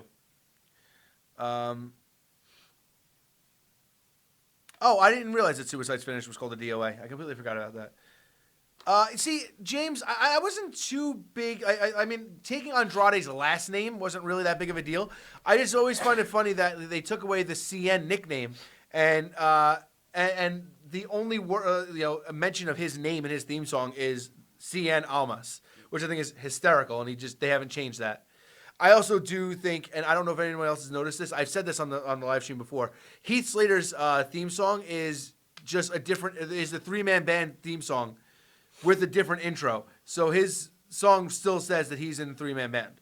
Just horribly lazy WWE right there. They've done that before. Like Razor Ramon sounds like Stone Cold Steve Austin and Razor Ramon are like the same beat. song. Yeah. If Disney bought Sony, wouldn't they get Ghostbusters with a sense of their own part? Yeah, that's what I'm saying. There's only a handful of franchises that Disney doesn't. If that's the case, I would just give up. I'm like, you win. I'll buy Disney Plus. I'll stop fighting you. You win. Samurai Productions. Ali is making all those glitches. That's what he's off doing, figuring out how to just make glitches. Tyrell, thanks for joining us. I gotta see you Friday, Dave. Take it easy, Terrell. And thank you for being here. And thank you for the thumbs up, guys. I just Andrade Cien Almas roll up. Yeah, Andrade Cien Almas. It was very hard for me to say in the beginning, but just like Tommaso Ciampa, I always had problems saying his name. Yeah, you did. You called him Ciampa for the longest time. Right. Yeah. Okay, so the glitches aren't Kushida, Harry. They're definitely it's Ali's symbol. And Kushida's in NXT. Is he? I forgot. So did I, actually, to be completely honest. Harry reminded me the other day about Piper Niven. She's in NXT UK. I'm like, she is? Well, you don't watch NXT UK. No. Why, you do? No. Okay. I'm just saying you wouldn't remember it because of that. Dave, favorite Rock theme? Like wrestling or just in general? I did give AEW some praise. I want to throw that out there. I did say that I watched last week's episode from start to finish. I was cooking. I was like, you know what? Screw it. I got a lot to do. Let's just get this. Let's just put it on. Blew me away. Yes, Samurai Productions, yes. I liked Donovan Dijak. it was so much easier than Dijakovic, Yeah. I know. I mean, it's not that. It's not. I know it's not that many more syllables, but still, like it was easier. So one thing that stood out to me, Big Swole's finish is sick. I will say, last week was a real good traditional wrestling show. They ended with it. Like, it was a good episode of regular weekly TV. They ended on a tag match. They hit their notes right. They didn't overdo it with, like... They had a cliffhanger in the beginning that told a sequential story throughout the entire show, Yeah. which I like. Yeah, you happen to get a good weekly episodic version of the episode. Because they're not always like that. I know. And I'm in and out of a lot of them. Right. But and just to be fair, that's not just AEW. That's everything. Except for NXT, I'm in and out of everything. And even sometimes NXT, I'm in and out of. DOA Hitman meant The Rock, not Rock yes. theme. That Jake promo, man. I don't know. They all sound the same to me. I think everybody said the Hollywood theme was like... Sure. Fine. Win. Andy Ruiz, I deserve a lot more because Dave has like about 50 times more subscribers than Thank you, Andy Ruiz. 50,000 times. I don't think you can count. Vince is going to make... I can't. He's just going to be Dijak on the main roster. Yeah, or just probably. Donovan. The Walt Disney Company buys all of AT&T and Warner Brothers. Okay, what are you up to, Peso? Just give you some breaking news. Oh, God. Guys, I'm so sorry for yawning. I haven't slept well for the past couple of nights. It's just been difficult. Boo-hoo, baby, what the baba? No, I'm just apologizing for yawning on the live stream. You shouldn't be yawning, baby. If I could control my body, I wouldn't be. Well, you should, because who can't control their bodies? Babies. That's why they wear diapers. I told you not to tell anybody I was wearing one of those right now. They can hear the crunch. That is funny about babies when they walk. You hear just a little crunch, crunch, crunch, crunch. Yeah. It's like a warning sign. It's like instead of putting a bell on a cat, you always know when a baby's coming. It's true. You hear the crunching. Dave, remember when I tried talking ECW with you once? No. Albert, have you been obsessing over Tenille lately? I mean, when am I not? Yeah. Or you been obsessing over Tenille lately? Yeah. Hey, how could you not be? Have you seen her? You realize the Undertaker came out in the darkness attire last night. He did, and okay, you're getting hair extensions, but time to talk about the front. Yeah. Yeah. Can you? Dave, the hero we deserve, but not the one we need right now. All right, I'll take it. Also, is Dave more obsessed with hating Shawn Michaels or loving Alexa Bliss? It's even. I think he actually hates Shawn Michaels more than he loves Alexa Bliss. Richard Lee, that's not breaking news. We all know that. But thank you for the update. See, here's the thing. I've always liked Saturn Productions. I've always been a Hangman Page guy. I think he's getting better now. I do. But I also just don't like how everybody is Stone Cold in AEW. Like, John Moxley's Stone Cold. And I don't like all the factions being leather, half almost biker people. Or Death Triangle. They're all like, please stop with all that. Yeah, it's really gotta end with that. Like, I get on WWE for not having enough factions, but man, AEW just went faction heavy.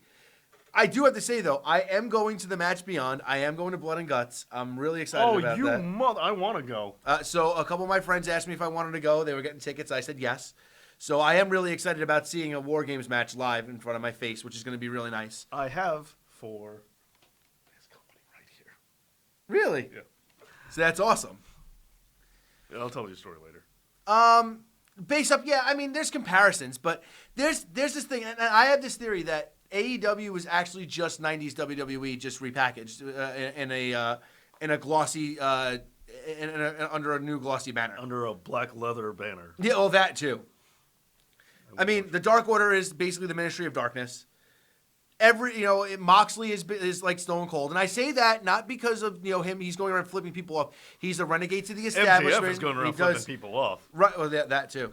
He's a renegade to the establishment. He runs all around, and just does whatever he wants. Nobody can tell him what he can and can't do. They have like the quintessential, good guy hero that everybody wants you to love in Kenny Omega. No, degenerate. I'm not opposed to factions, but I want them done well, and I don't think they are. Yeah, I agree. Like Seth Rollins' group has potential because there would be a reason behind them getting. Like the reason for me was one of the reasons why the New Day succeeded. Well, the New Day succeeded not just because of tremendous charisma, because they're all like All three of them are just really charismatic guys, but also because they had a message. Now, granted, their message doesn't still hold true. Like they're no longer this new Nation of Domination act, which they alluded to in the beginning was what they were forming. But they started with a theme, and then they moved on and they changed the theme. But no matter what, they always have that. right. A lot of Seth Rollins' group, I think, has the chance to have a theme. It's like here got a tag team that got overlooked. Here's a cruiserweight that got overlooked. I like that. It's like Seth Rollins says, I can help you stop being overlooked. Yes, I understand it's Titus Worldwide, but this time they mean it. Right, and now it's with a main event major star Right. who has the capacity to do so. Right. Joey has been learning from New Japan with factions. Yeah, well, not No, really. see, 'cause I hate that New but Japan New Japan factions don't really exist. It's Yeah, they like don't. this guy's in this faction. Meanwhile, you've never seen them next to each other. Right. And you only know it by passing. like just because it says chaos underneath their name doesn't mean that they're really, Right. you know what I mean? Yeah. For right now, you can tell me anybody's in chaos, and I would just have to believe you. Lij is like the exception because they really are a faction. Lij is like a faction. And I mean, and Bullet Club. and Bullet Club too. Yeah. Of course. Ooh, that's actually a really good comparison to Degenerate. I like that. AEW is Nitro meets PWG. That's actually pretty solid. Not bad. Arthur said, "How dare you?" And Arthur, I'm not saying that Moxley is But that's your boy. Stone Cold. your I'm boy. saying he's trying. He's trying that to be that Stone Cold character. James Bellflower, I would say that is true. I want the New Day and Seth Rollins back together. They had amazing chemistry back when Seth was heel and WWE champion. Interesting thing that you want. Something else I've been noticing is like WWE is calling back to Nostalgia Act. He's like running out of Nostalgia Act, so they're calling back to something that no one cares about. It's like, I mean, I know you're a fan of them, but it's like Miz and Morrison. Hey, don't you remember them? It's like, or Kane and Daniel Bryan. It's like I didn't care back. Like, I remember it, but I'm not like, yay. I have one thing to say to that. What? Miz and Morrison. I know. Hey, hey. Ho, ho. I know. Miz and I know Morrison. you love them. It's Hey, not that big Ho, of ho. a deal to me. No, I like that they brought Morrison. Or Edge and Randy Orton, like, remember that? It's like, kind of? It's like, No, it makes sense. So, I mean, they keep calling back to things like 10 years ago, so were you like, that's really not thing that is- big of a deal. And they're really making a big deal out of it. right. That was like somebody was arguing with me online the other day where they were like that was just because like they were next to each other in the Royal Rumble. Like you got to mention like rated RKO. No, but like clearly okay. they were building this towards Of the course story. they were. Of course they And were. I'm not complaining about it because I love the Randy Orton storyline. Everything they're doing with it is perfect. they're fan. This is It's the so most well wrestling thing I've seen in a very long time. Yes, I agree. But I'm just saying, like, WWE is calling back to this time period that really doesn't have a lot of meat and substance to it. No, I agree. I agree. And I think the biggest problem with that is because they put their eggs in one basket. And I say it all the time. Again, I'm not knocking Cena. I think Cena gets unjustly crapped on. But they put a lot of their eggs in that basket, and now they don't have a lot of acts to call back to. It's the best chance they got, which they couldn't even do it, and I don't think anyone would care if they did, is if Cena was active full-time and Wade Barrett and Nexus came back and they just ran buckshot over Cena and just cleared house. Like, that's almost the only thing you could say, wow, 10 years ago they did this. Wow, They it's been might 10 years already. Holy crap. they might get a reaction out of that, and I don't know that they would. I just think that if anything, might get a better reaction than that, let's say, Miz and Morrison reuniting. I mean, I didn't mind Miz and Morrison coming back together. I don't think mind that- it, but it's not that big of a deal. I think Morrison coming back as a tag team wrestler solidified him a little bit more than being a singles wrestler because he needs to get his legs back underneath him and wrestle at WWE style. Yeah, I'm just saying, what do you think will happen is if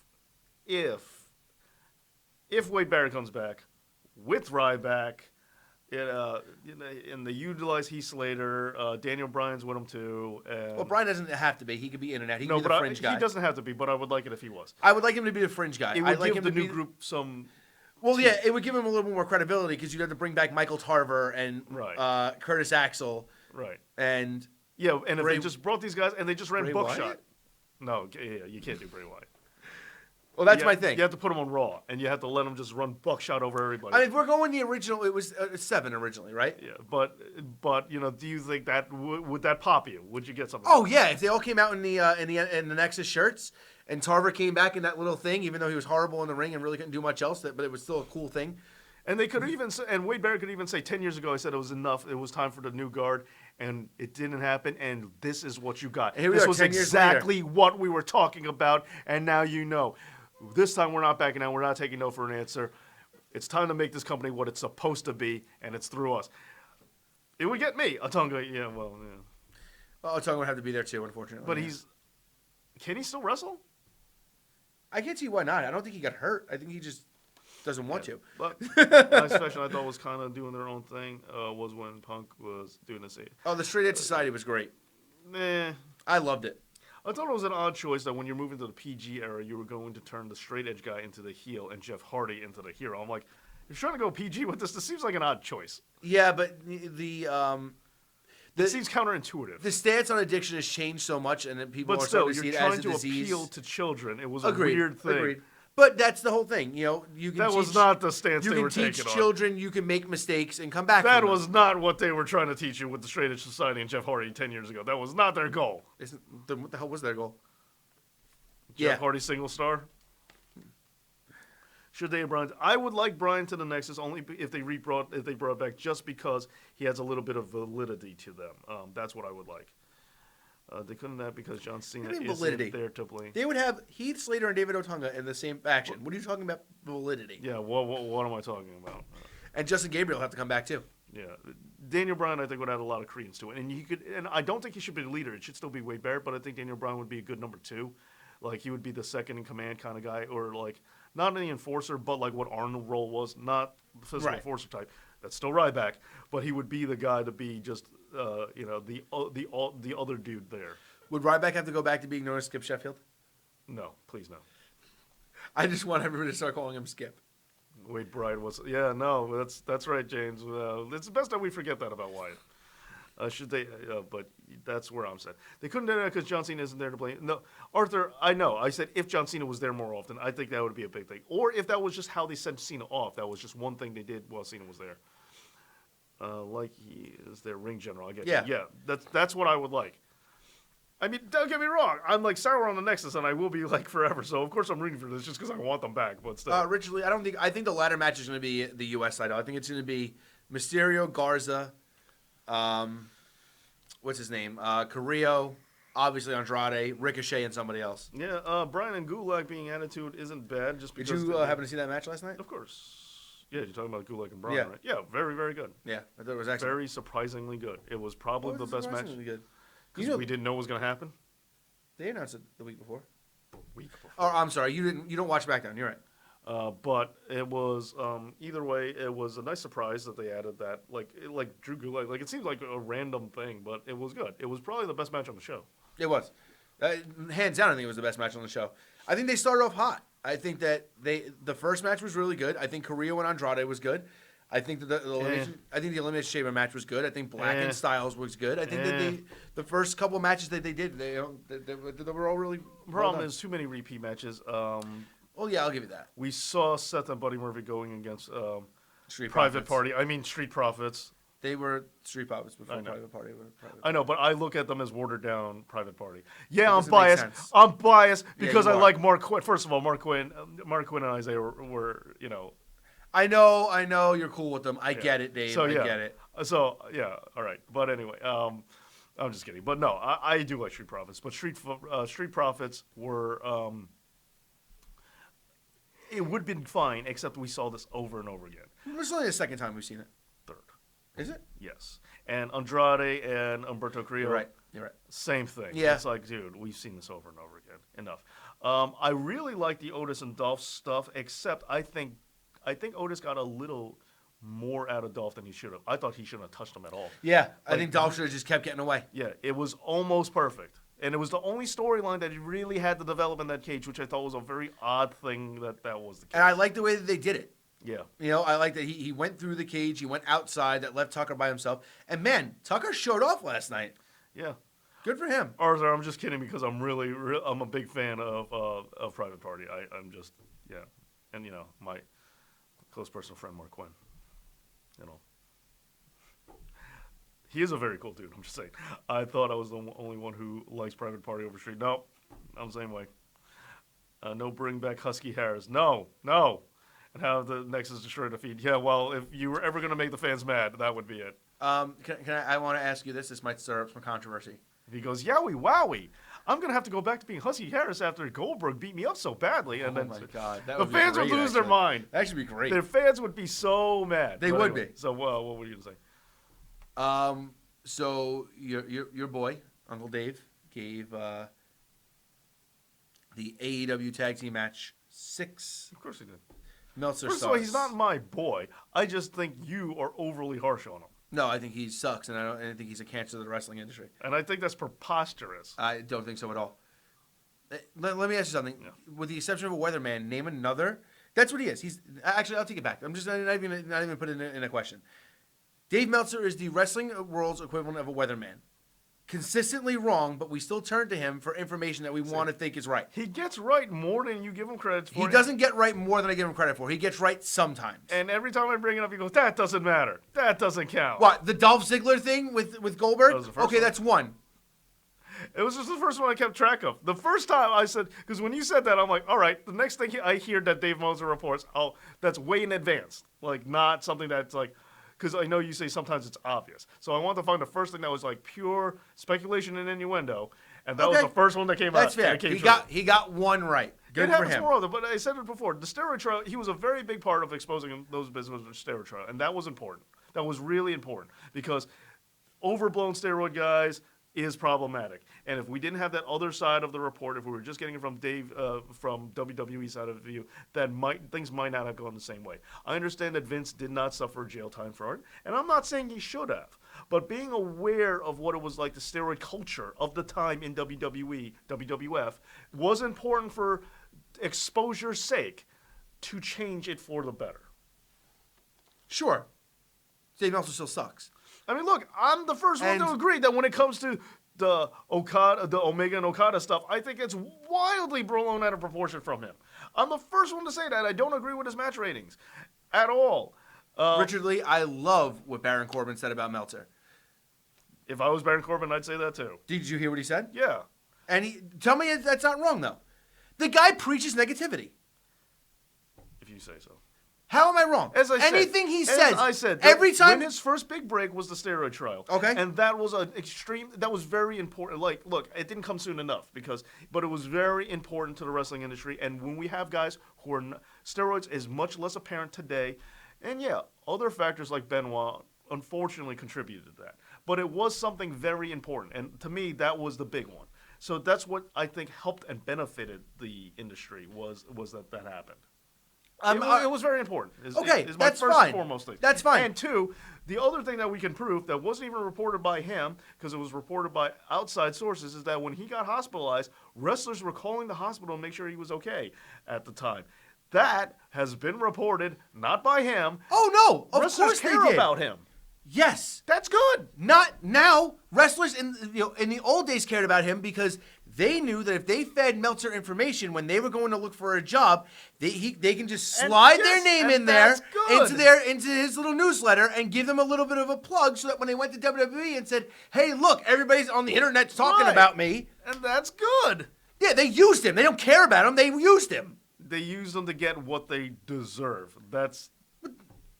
They should get that on their merit. But they are not going to. So that's their own fault. I give and plus, do you have a problem with Bill Apter? You have a problem with Apter, Max? Bill Apter was never biased. I know. Against. I have no problem with Bill Apter. Dirt sheets in general.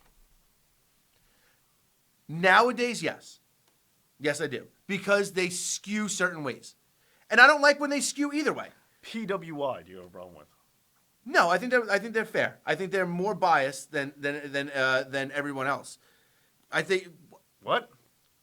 I mean, you're gonna tell me that they were wrong? Wrestler of the decade. It was AJ Styles. That's fine. Who's gonna overtake him for that? Everybody has a bias. That's what opinions are.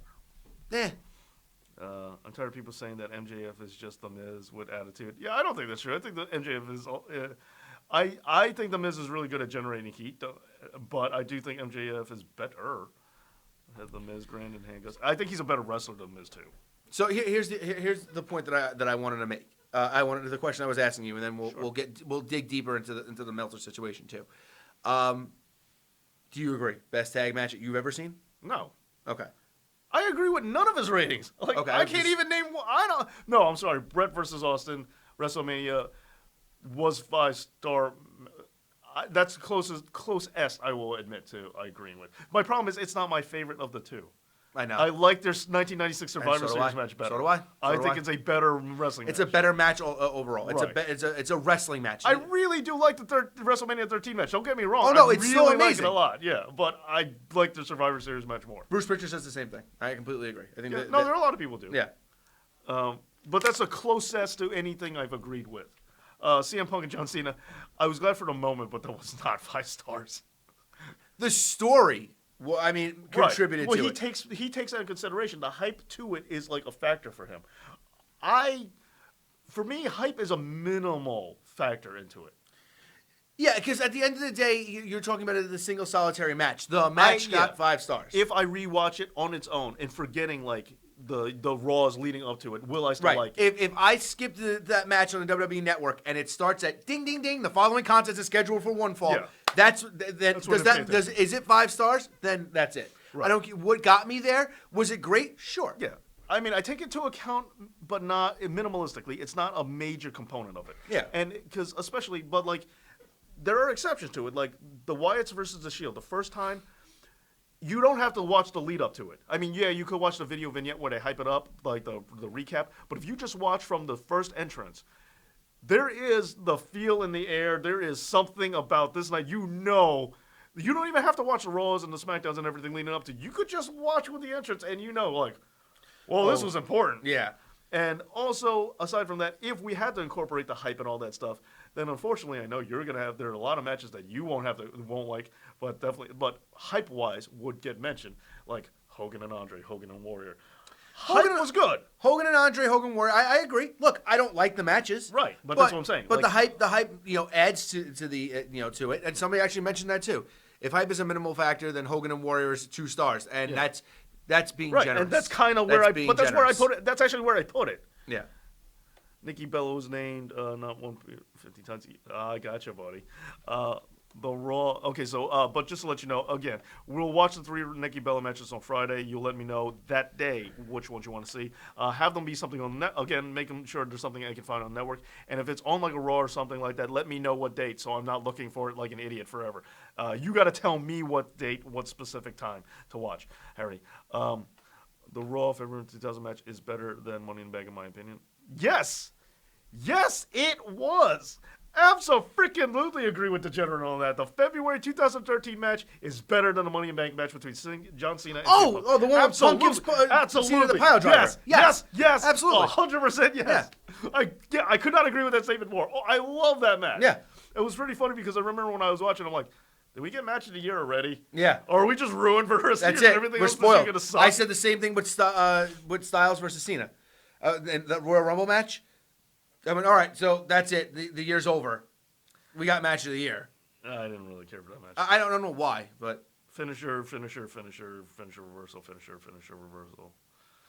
It's like Cena learned that template from The Rock, and he took it for big matches, and I hate. Fair enough. I hate unpredictable finishers. So that's the other thing. You don't think that Dave Meltzer preaches negativity? As I said, the good things he does for the industry, getting the boys better pay, taking the steroids report is positive. I Those don't are think positive he's ever things. gotten anybody more pay. You said it yourself. All they had to do is negotiate or get a little bit No, of they leverage. thought that it would help them. And it did. How much, really? Name me one guy who went from WWE to WCW or vice versa that because Dave Meltzer mentioned them in his dirt sheet that something that they got a little bit more. We see it all the time. Well, how many guys came over during the Bischoff era that got big paychecks? I mean, you don't think that was a factor in it? Dave, me and you, who were children at that time, could have went to WCW and got a big paycheck. They were just handing those things out. My point is, if they used them or not, I think it leveraged them. It's the same thing. Letting people know was. But you don't think that a lot of the stuff that he preaches about the WWE, him and hold on, everyone talks about how much he praises New Japan. That's positivity for New Japan. Sure. Okay. Fine. But you don't think. But I'm not talking about I'm not talking about what he marks out for. No, why not? Because you're saying if all he does is preach negativity, well, that's not negative. Fine. If you're gonna just not count his positives, then fine. Yeah. If you're gonna say okay, so great. So you know what? You made my argument more of a circle. If all he does is preach this positivity towards AEW, where it gives these AEW fans more ammunition and fuel to the fire to be negative towards the WWE, because he's so absurdly negative towards the WWE. You don't think that has a factor on it? You don't think that guys like him, Sala Monster, Brian Alvarez... I also don't think he's absurdly negative to WWE either.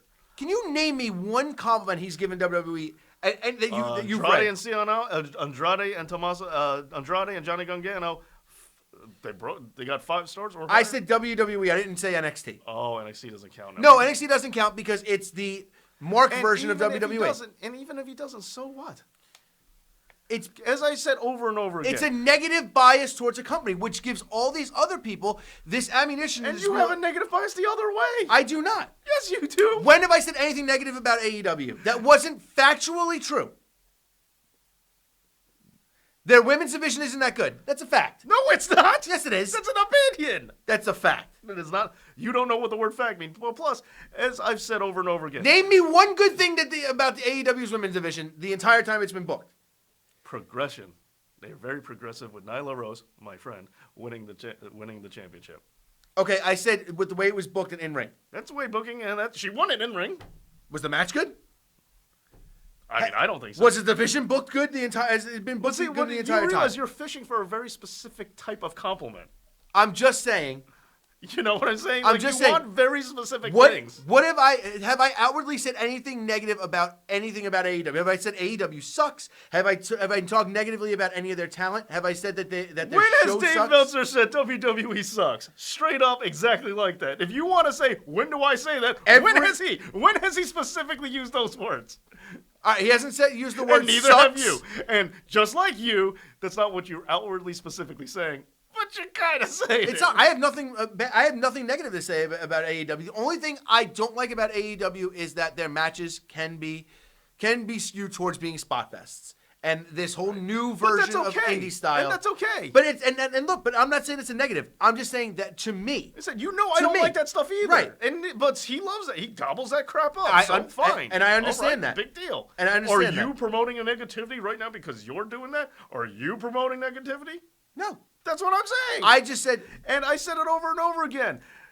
I don't get people aggressively defending him ever or saying 6 stars. That is correct. Anyone who says otherwise is wrong. I never see it, but I see people aggressively bad-mouthing Meltzer all the time. So the negativity is coming from one side, and it ain't the pro Meltzer camp. Are you serious? Yes. I never see it. I hear people say about it all the time. I'm so sick of those people who swear Meltzer's ratings are gospel. I don't personally see it. And if you're finding them on Facebook, go to different Facebook friends. Get different friends. What? It's not about being friends. It's about all the people on Facebook who comment on wrestling posts. Everything. I never get it on this channel, ever. Okay. Only people on this channel you don't. But I can bring up any. Hold on. You have Twitter. Go on any Twitter. No, I don't know what that was. I think I might have accidentally hit play on a Facebook video as I was trying to get off. Go on any Twitter. I'll make you a deal. Dave. I'll go get some water while you. No. I want you to name me one person that. All right. Name me. All right. I'm gonna find the first wrestling tweet that could be anything near controversial. It's taking longer than you think. Well, like I said, I don't really follow a lot of stuff that there's going to be a lot of negativity on because I try not to. It's like you are failing at that agenda then. Maybe I left you soon. Maybe you did. And no, True Sinister, that is not what happened. Yeah. All right. So since Albert's just going to scroll here through his phone, I'm going to talk to you guys. It's very hard to find. AEW. As I said, you go again. Everybody's little internet circles are what they are. And when you're in your internet circle, you think this is how the whole world reacts. Most of the time, it's only in your little close circle. The majority of casual wrestling fans have no idea who Dave Meltzer is. Yes, care less. And those are the fans that the WWE is trying to reach out to when they do these certain things like put the world title on Goldberg, and then everybody gets mad about the fact that they do that kind of stuff because there was an uptick in the ratings when Goldberg showed up, and then they get mad and scream and bitch and yell because Dave Meltzer doesn't like Goldberg. No. First of all, I don't like Goldberg. It has nothing to do with Dave Meltzer. All right, if you think that, it's because Dave Meltzer is why they booed that, you think It's because It's not just because of Dave Meltzer, but it's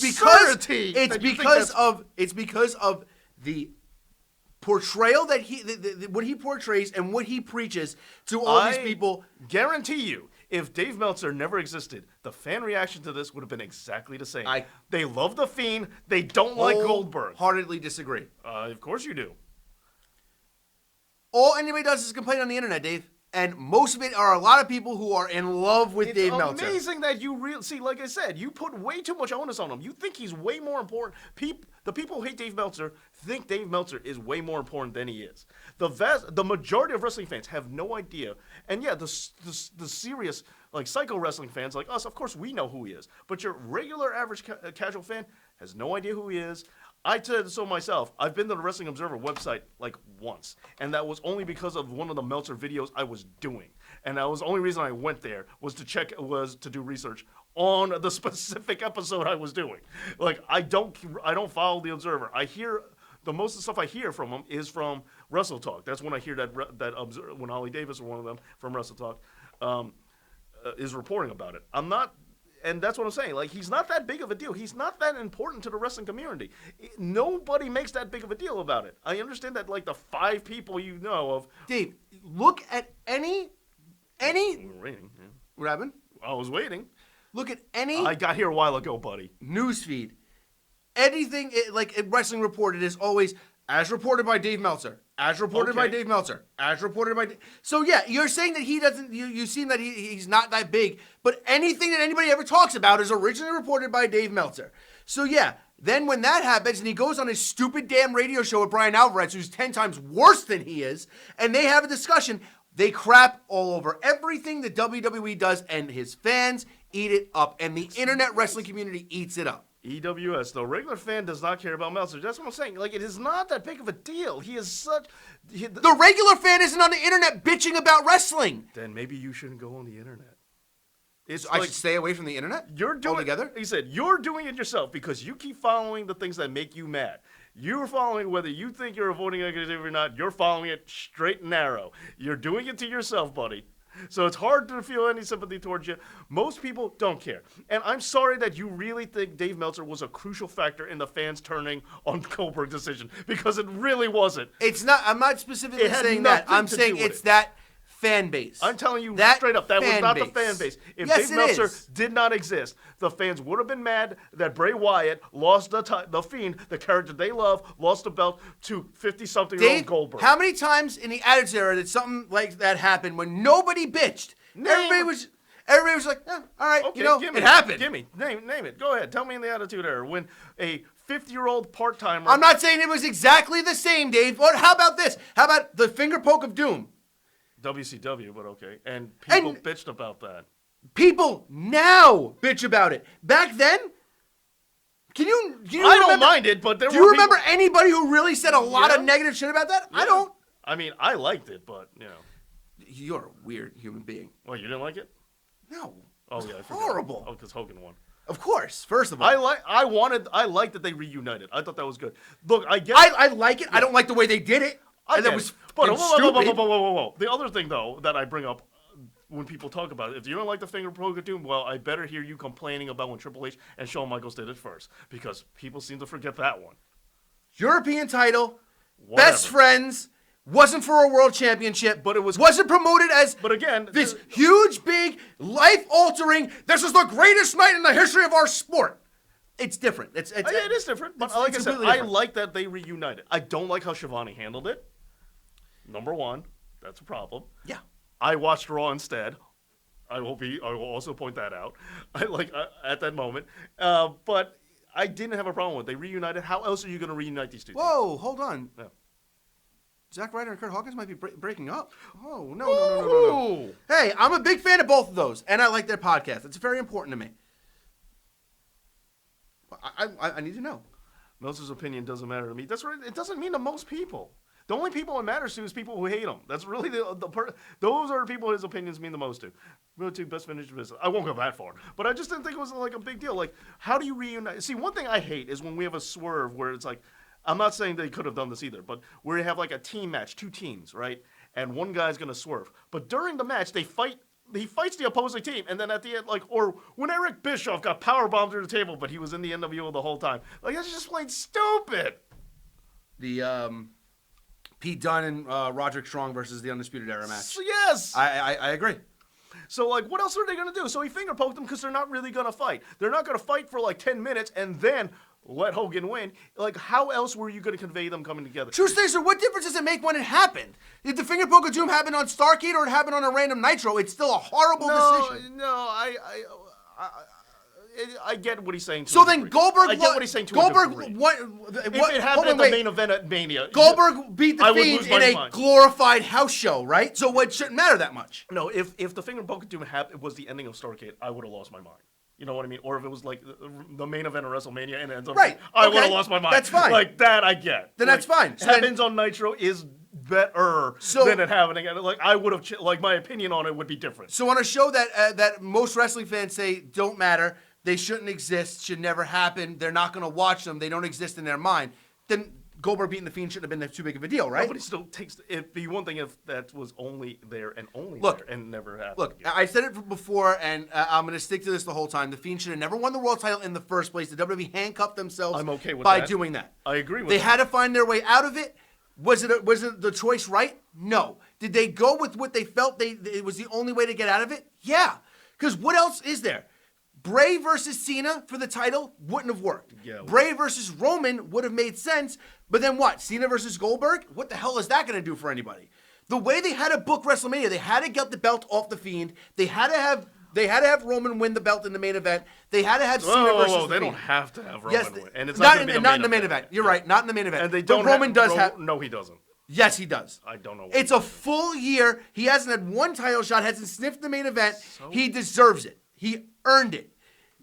Everybody wants to say, they shove him down our throats. Then it's a full year of him not having the belt. And then when they finally give him his just due. Not having his belt means he earned it just because. Or get a shot. You know he's winning it. Of course he's going to win it. And rightfully However, so. The guy beat cancer. He should beat a veritable cancer to the business. Goldberg? Yeah. Jeez, you were throwing the C word around like very loosey-goosey. I'm not a Goldberg fan. I don't mean that. But I don't like that it was Goldberg either. Do you? I don't think they had another choice.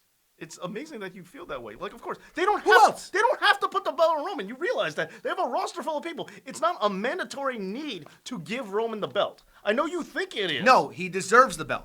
He's earned it. He's worked his ass off for a year. He's done everything. Again, here we go with with you and the internet, people. Whoa, Zack Ryder, your boy, he hasn't had it in more than that. He deserves it. He hasn't had it. He's not a main eventer. He's not a main eventer. No kidding. He's not a main eventer. So you will admit that now? No, has he ever been booked in position that way? Wait. Yes, I've said it all the time. When have I ever said that Zack Ryder was worthy of winning the world title? What about Dolph Ziggler? Ziggler has won a world championship before. He hasn't had his shot in blah, blah, blah, blah, blah. He did have a shot. He had a shot when right after. Would you like to point it out all the time? After Kofi won, he was his first challenger. Okay. Well, what? Okay, all right. Roman hasn't had a world title match in almost 2 years. You also hold on. You didn't want the internet to. The internet didn't wanted WWE to stop shoving him down your throats, right? Right. They did that. Agreed. They wanted him to stop being in the main event of all the shows, right? They did that. Agreed. They wanted him to not be the focal point of the show, right? They did that. They gave you everything. Yeah. The past couple of months, I'll give you. It's swayed that way, but they have to build him towards Mania. They've given you everything you've asked for, and again, it's still there not are people asking that he never gets a world. Like, you realize that's the part. It's not saying no. We gave it to you for a while. Like I don't get why you think they have to do it. Again, but those people who are asking for that is what you always mentioned to be a vocal minority of wrestling fans. Where is his merchandise still sells? Where is the group of people demanding that he gets the title? And again, the faux pas with the Goldberg and saying the ratings, that was one time. The ratings are right back down again. The ratings putting the Goldberg belt wasn't on the last 2 shows. That is not. And the ratings are down again. Or I'm sorry, the last show. The ratings went. His last appearance did not produce the numbers the first time. Yes, it did. That's the show that Cena was on too. So you can't give it all to Goldberg. Okay. I will give you that. Okay. But that was the show that Cena was on, and yes, it did pop a pretty good rating. I would say all we have pretty good. It wasn't the same numbers he pulled the first time. It was better than they were doing though. It's still higher than their average. We also have to look at the last time he had the same exact title and the ratings then. It's Goldberg isn't guaranteed fire for for ratings, and giving the belt wasn't going to do it. If anything, they hurt their cause because now they got people booing Goldberg. If they didn't give him the belt, he could have popped the ratings better than if he got it. They want them to boo Goldberg because they're not going to boo Reigns. It's the same situation as Lesnar. You don't want another part-time champion, right? Neither do I. And how did that strategy work? I mean, let's just look at it this way. He's getting more negative reactions right now than he has in a year. Aren't you the one who said that right after Roman cut that promo, that's when he got cheered? Did he? And is he cutting it now? He hasn't had the chance to yet. He just made the challenge to him last week. And don't you think that was a problem, though? Him just saying, well, I'm next. Like, shouldn't they have had the chamber match and just let him win it? Like, I'm not going to disagree with that. Like, they kind I'm not going dropped to disagree the ball with that. with Yes, 100% they should have done the chamber match. I'm not disagreeing with that. He should have earned it. Right. He should have earned it. I will not take that away. And right now, Roman is facing more negative reactions than he's gotten in the past year since he came back. It's not horrendous. It's by any stretch of the imagination. I'm not saying he's getting booed like he used to, but it's not working. It's more of a Cena crowd now than it is a Roman crowd. Because Roman was straight getting booed. They just haven't. Cena was half and half. This is now. I get the mentality. I get the mentality that if you hate the guy enough, they'll cheer you by default. That was the plan with Lesnar. They hated Brock Lesnar for a year, let Roman win, but it doesn't work. Fans don't think this way anymore, and it's got to be a legit. And the problem is the fans are attributing a lot of that blame to Roman. They're like, we know Goldberg won this because they want you. So now they're pissed at Roman because they blame Roman in tangent to what happened to Bray. Right, because it's Roman's fault that they want to book him as as the top guy. It's all Roman's fault that Vince sees dollar signs, gets numbers. Again, the sells ratings. merchandise. I mean, we can't go over this over and over again. The ratings are down. Still sells merchandise. Bray sold more. So what do you want from me on this one? Then if that's the case, Bray should have. Then Bray should have never been. Bray should never had the title on him. No. Bray never should have had the title, but Bray sells merchandise. Vince McMahon sees dollar signs in Roman Reigns. He sells merchandise. By your logic, Bray should have had the title, but you think he shouldn't. Now we have a disconnect. No. So does merchandise sales equal getting the title? Yes or no? No. Bray doesn't need the title for him to sell merchandise. It's the same thing as the Undertaker. You never said needed Roman it. doesn't either. Roman does need it. Roman deserves it. Anybody see the holes in this argument? Is it just me? Does anybody else see this? Don't want Roman versus Goldberg. And plus, I'm not in any fear of that being the main event of WrestleMania, because the main event of WrestleMania will not be 5 minutes long, and that's all that match is going to be. So, wait, True Senator, you're saying that you would have rather have seen Cena versus Roman at WrestleMania and just seen Goldberg squash Bray at WrestleMania? You think that would have gotten more heat instead of a half-ass show somewhere in the middle of the desert that nobody cares about? That everybody talks about every time they happen? Because nobody cares about them until something major happens. And then everybody flips out, and they're like, oh, I can't believe they're still doing these Saudi shows. Get used to it. It's going to keep happening. It's never going to stop. They signed a 10-year contract. It's not happening. Yeah, and the Saudis don't even have to pay for the pay-per-view anymore, and they'll still keep going. See, AJ, I don't agree with that. I don't think the whole reason why the ratings are down is because part-timers are pushed. I think the reason why the ratings are down is because the WWE lost more casual fans, and they aren't coming back for any of it. Right. It has nothing to do with part-timers or anything like that. I mean, it has more to do with the fact that WWE doesn't have a viable main event guy. Look, I like Roman. Don't get me wrong. I like Roman. But he's not Cena. He's not Austin. He's not Rock. The WWE has always had that stalwart, he's not even a warrior. Yeah, he's better than a warrior. He's better in the ring and a better promo. Don't give me that, Dave. Technically, you are correct. But exactly. There were people who love that nonsense. I didn't, but there's some people who love that warrior nonsense. Yeah, those people are probably the same people who are probably still getting mad about it and saying that it made more money. But like, look, it's the same thing with Scott Steiner promos. I personally don't care for him, but I know people love the dumpster fire that is a Scott Steiner promo. Scott Steiner promos are a guilty pleasure, but nobody's also saying that he's good on the mic. It's just a guilty pleasure. And also, he's not bringing in. And well wishes to Scott Steiner. Yes, very much so. You just happen to come up in this conversation. I'm not trying to dump on you, kick you while you're down. But see, Samurai, I don't get that. Roman's not being called how is he being pushed as an underdog right now? He's not. It's Goldberg versus. Nice if he was. It's Goldberg versus Roman. One thing I've always wanted from him is like I really wanted them to paint him more vulnerable. I think that's the key. They push him too strong. See, they did that. The whole dog food thing that was making him vulnerable.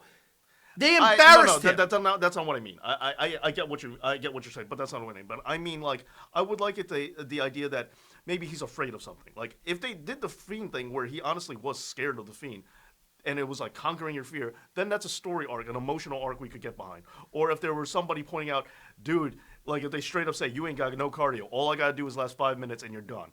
And it's like, oh, he's got to work to overcome that. Then it would be interesting. Then it'd be something to root for him to see him accomplish. It would be something to learn that. But I've said it before, the term Mary Sue. Mary Sue is a literary term where they say is someone good at everything. Roman is a better than Mary Sue. They don't give him any vulnerabilities. They don't give him any weak points. They never call him out on anything. And it's like, why don't they?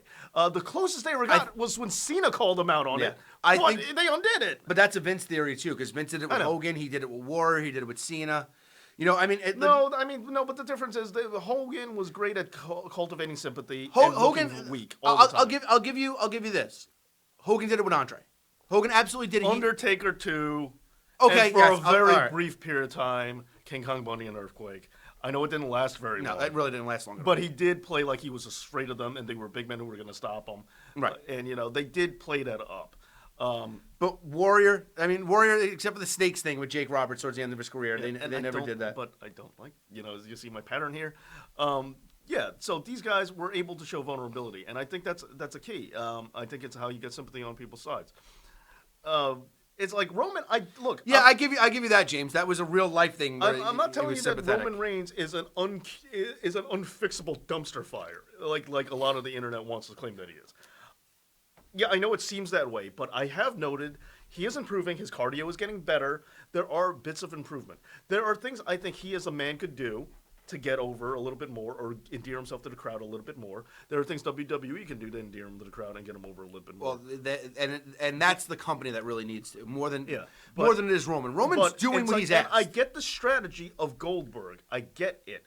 But it is not working. Like, it's clearly not. It's not the best possible solution. I said this on the Royal Rumble radio show. I thought there was a shot if they build Cena right. They could have. I think the same goal could have been accomplished if they used Cena instead of Goldberg, and if they never face each other ever. Like, let's put it this way: if Cena broke Flair's record and beat Bray Wyatt, the Fiend, and Cena's the biggest heel in wrestling, then. That's what I'm saying. Like, I think that would have accomplished, and he's a part-timer, would have accomplished it more than just Goldberg winning it. See, I think that Goldberg is, I think it's almost even more of a slap in the face that Goldberg did it. I get it, but it's not going to work. And I think Goldberg and Reigns doesn't necessitate the title. I think that's a match that doesn't need it. Spear versus Spear, it's going to be a 3-minute microwave match. Spear versus Spear, you could make that your quick gimmick bout. You don't need the belt. You could sell that as a dream match without needing any title on the line. It's a dream match that nobody was looking for, though. No, that's the problem. But it is. But I don't think it needs the belt. I think that. If they weren't doing this awesome Randy Orton storyline, just throw Edge in there too, and just spear just 7 minutes of spears. What's Rhino doing? Find everybody in there. I'm just saying, I don't think that build needed the belt. I really don't. I think if you sold it right, you could have pulled that off. But the idea was to crown Roman as the champion. Now, I'm just saying you don't understand too. It's not. I'm just saying if you sold it right, you didn't need the belt. The other thing is that everybody talks about the whole Roman thing, like, oh my God, he's been shoved down our throats. He's always this, always that. The guy's barely had a substantial title run.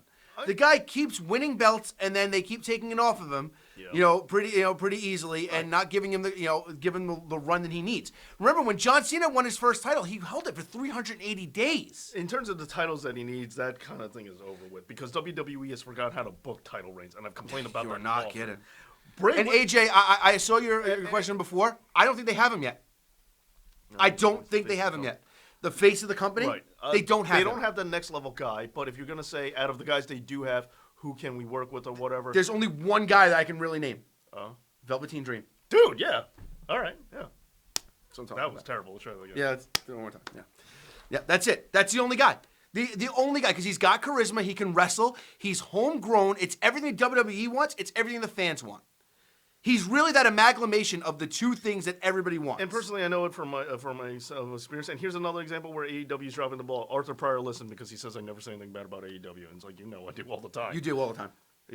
We both criticize. But something I'm both. People say that I don't say anything bad about WWE. Right. I do all the time. But here's one that I think, like from Capital Wrestling, Sonny Kiss was the most over guy in the company. Yeah. That's not even a question. It was by a long shot. Like he was the dude. Okay. MJF when he was over there too, but I can praise MJF all day. But Sonny Kiss was the guy. I don't think AEW is making the best use of Sonny Kiss. They're not. No. Where is he? So so that's one major criticism Yeah. I have of AEW is that they're not utilizing Sonny well.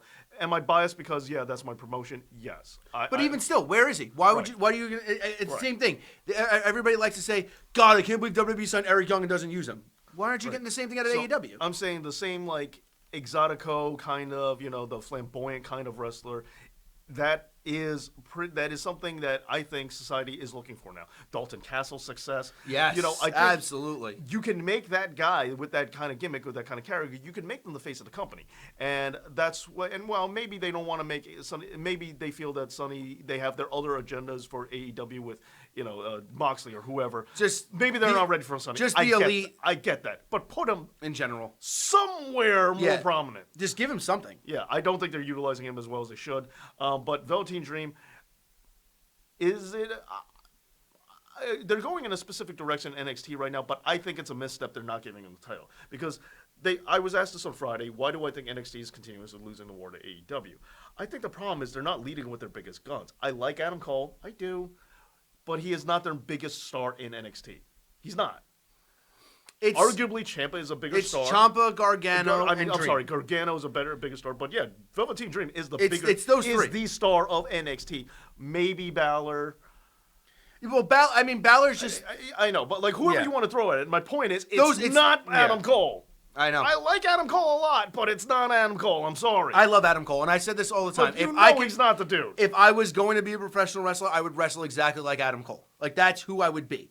To me, in ring is that perfect combination of striker. Teddy Hart for me, baby. Teddy Hart all the way. If you can do the stuff miss you, buddy. that Teddy Hart can do, then more power to you because he does some crazy crap. But that's my answer. But Adam Cole's like that. But I'm being realist. Yeah.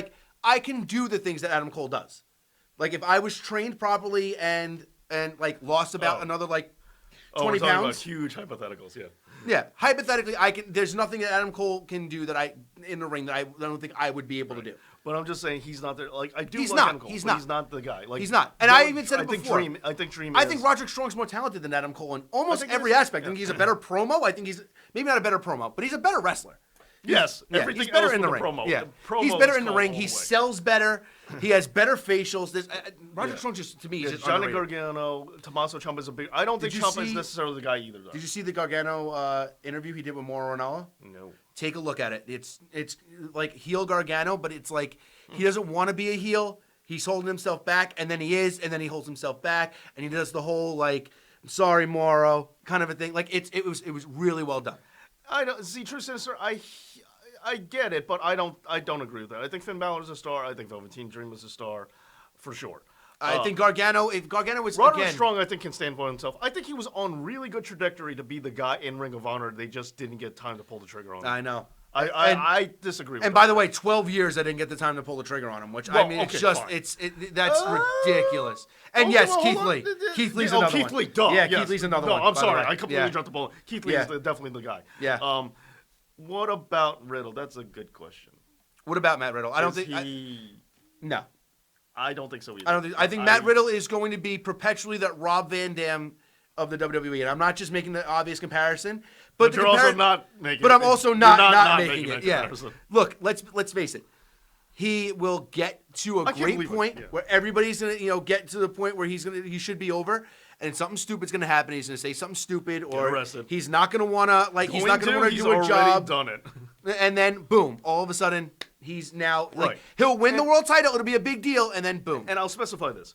Regardless to my personal feelings about whether or not he should have gotten the title, Jericho brings in both merchandise sales with his stupid champagne and all of his stuff. I just, of course you did. I just reserved the of course you did. Les Champions new figure with the AEW title and the fruit platter and a little bit of bubbly and a little bit of the bubbly too.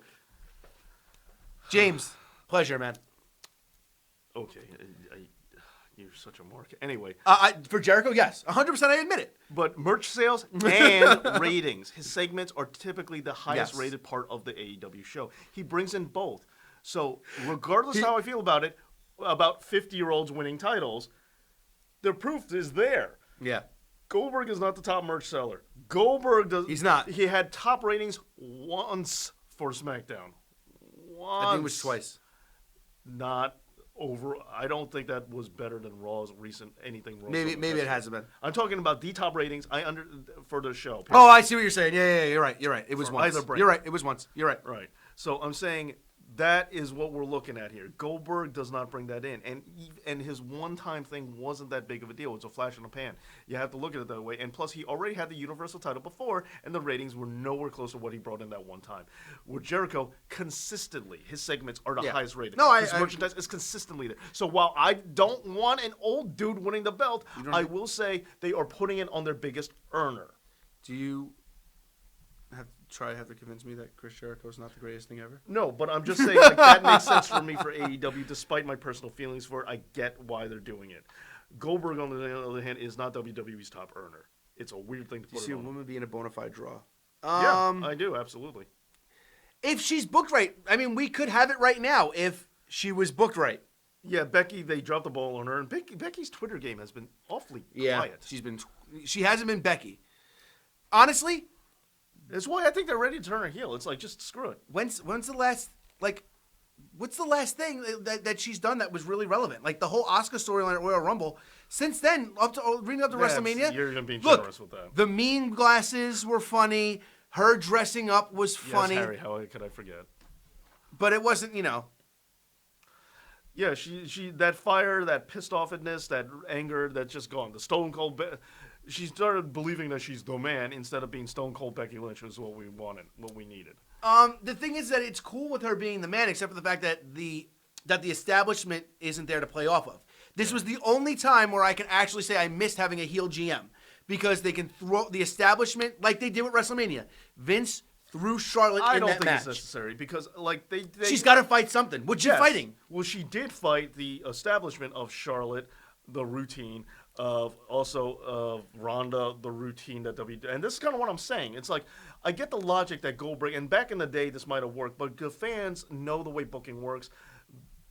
Some argue that they're too wise for the business. I don't really think that's true. I think it is true. I get it. I just think it's changed form. I don't think it's impossible to hook marks. You can still do it. They do it all the time. People read something on Twitter. They think, well, that was real. They said it on Twitter. It's like, no, stupid. You're still being worked.